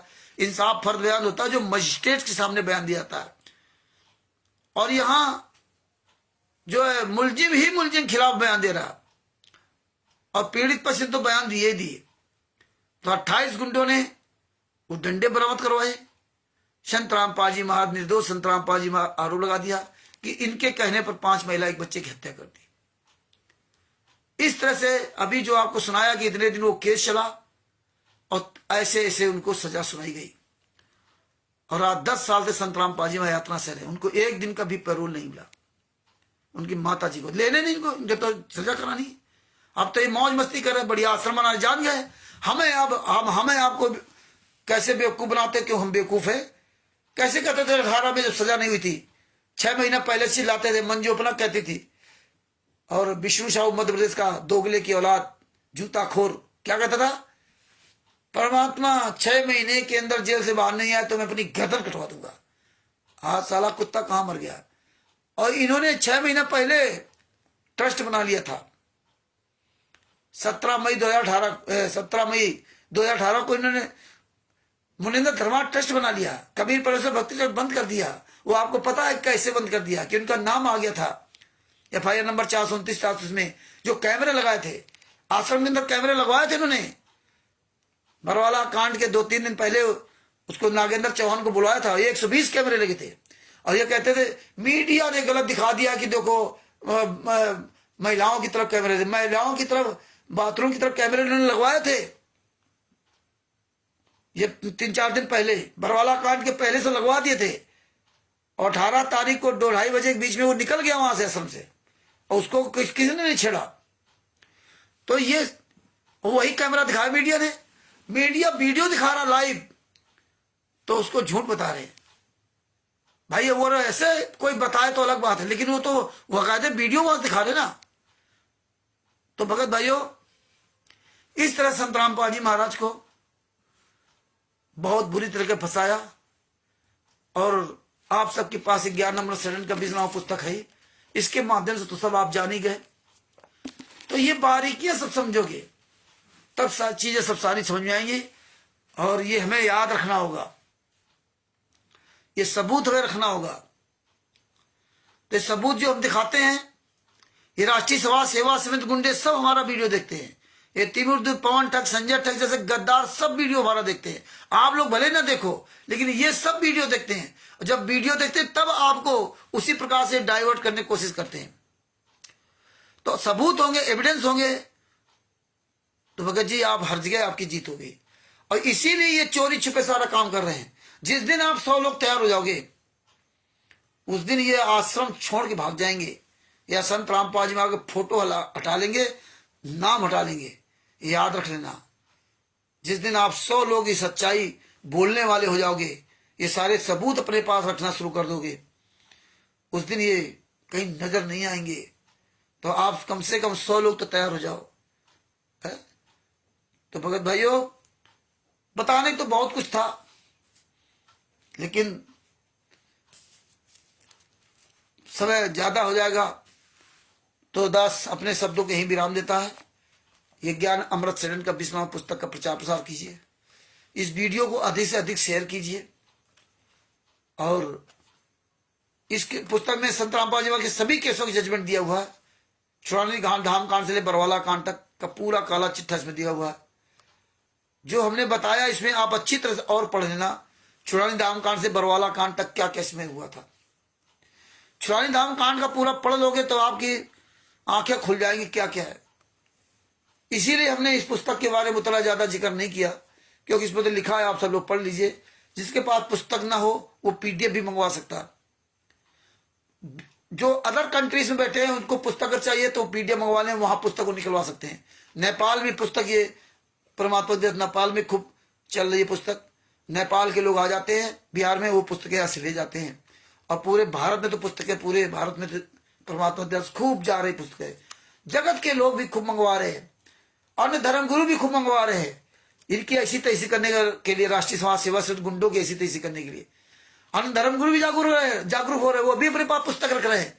तभी वो तो आज इनको चैलेंज देने लगेगी, आओ सामने अगर तुम्हारी औकात हो तो। चोरों की तरह वीडियो बना डालते हैं राष्ट्रीय समाज सेवा से गुंडों, सभी सत्रों का सब संचालक गुंडों, क्वालिटरों, स्टेट क्वालिटरों, सभी फर्जी नामदान संचालकों जो पूरे वर्ल्ड में तुम फैले हुए ना कुकुर मुत्ते की तरह। तुम्हारी औकात नहीं है कि तुम किसी का सामना, जगत वाले बेच का सामना कर जाओ। और तुम जितना ही कुकर्म कर रहे हो, फर्जी डिबेट दिखाना, ये मनोज कुकर्मी आ गया, कितना भी तुम आते जाते रहो, अब सब जान गए जूते चलेंगे जूते। तो भगत भाइयों, परमात्मा की बहुत बड़ी दया है। आप सब लोग लाइव आइए, आप सब लोग वीडियो बना डालिए। जितने आप वीडियो बनाओगे डालोगे उतनी पूरी दुनिया सुनेगी भगत जी। जितने वीडियो डालो और दिस वीडियो डालो, खूब बोलो, रोज लाइव आओ, सब लोग लाइव बोलो, सब लोग लाइव बोलो। ये नहीं कि हम रात ही बोले, दिन में जिसको समय मिले दिन में बोलो, है ना। जिस समय मिल जाए 5 मिनट बोलना तो 5 मिनट लाइव बोलो। लिख दो व्हाट्सएप फेसबुक में ग्रुप में डाल दो कि आज हम 12:05 से 12:10 तक आ रहा हूँ, 15 मिनट तक आ रहा हूँ। जो वीडियो आप ऐसे बनाते हो लाइव बनाना शुरू कर दो। लाइव में 2 फायदे, एक तो फेसबुक में सब वो जा रहा नहीं, अभी देखेंगे तो बाद में देख लेंगे, वो हमेशा चलता रहेगा। और इधर आप वो फेसबुक से अपनी वीडियो निकाल करके ना यूट्यूब पे डाल दो। तो आप ज्यादा से ज्यादा लाइव आने की कोशिश करो। सभी लोग, सबसे हमारा हाथ जोड़कर निवेदन है कि सब लोग लाइव आए, सभी लोग लाइव आए। ऐसे मोबाइल लग करके ना हम सब लोग जुड़ेंगे, जिसके पास जो समय वो जुड़ेगा। तो भगत भाइयों, ये ज्ञान अमृत सैलेंट का 20वां पुस्तक का प्रचार प्रसार करो। और ये पुस्तक ज्ञान अमृत सैलेंट का 20वां पुस्तक प्राप्त करने के लिए बिहार के सीनियर प्रोफेसर जी, जिनका मोबाइल नंबर है 99 31 59 20 93, उनसे प्राप्त कर सकते हैं। मुझ दास से भी प्राप्त कर सकते हैं, कानपुर से रामचंद्र दास, मोबाइल नंबर 91 40 62 26 68। और अन्य हमारे भाई बहन जितने भी पुस्तक दिखा रहे, वीडियो बना रहे, इनसे सबसे आप पुस्तक प्राप्त कर सकते हैं। इसीलिए संत रामपाल जी महाराज के जितने आंदोलनकारी भाई बहन हैं, वो अपना नाम, अपना स्थान और मोबाइल नंबर बताते हैं। स्थान का मतलब बता दिया, जैसे भाई कानपुर में हो तो कानपुर के आसपास कोई भी पुस्तक ले सकता है। जैसे खुर्जा में बहन कृष्णादासी है, उनसे पुस्तक ले सकता है। राजस्थान में से ओम प्रकाश जी हैं और देवपाल जी हैं, कई भगत हैं, उनसे पुस्तक प्राप्त कर सकता है। छत्तीसगढ़ में प्राप्त कर सकते हैं आप। राजस्थान में तो और अभी 2 भगत आए थे, नए भगत, जोधपुर से, एक पाली से। वो यहां से लगभग 15-20 पुस्तक ले गए। तो वो पवन ठग के पहले साथ में थे, जब उन्होंने सच्चाई देखी तो वहां से अलग हो गए। तो भगत भाइयों, अब दास अपने शब्दों को यही विराम देता है। साहेब बंदी छोड़ सतगुरु संत रामपाल जी महाराज की जय हो। परमात्मा की सभी प्यारी आत्माओं को, कानपुर से रामचंद्र दास की साहेब, परमात्मा की जितनी प्यारी आत्माएं, आंदोलनकारी आत्माएं हैं, उनसे दास से प्रार्थना करेगा अगर दास से कुछ भी कहीं भी बोलने में त्रुटि हो गई हो तो क्षमा करना। बाद बाकी गुंडे, अपराधियों, बवालियों और ना बोलने वालों से जो नई आवाज उठाते हैं, वो किसी भी तरह टीका टिप्पणी करते हैं, उनसे किसी तरह दास से माफी नहीं मांगता और ना कभी भविष्य में मांगेगा। सत साहिब बंदी छोड़ सतगुरु संत रामपाल जी महाराज की जय हो। सभी भाई बहनों को सत साहिब जय हो बंदी छोड़ की।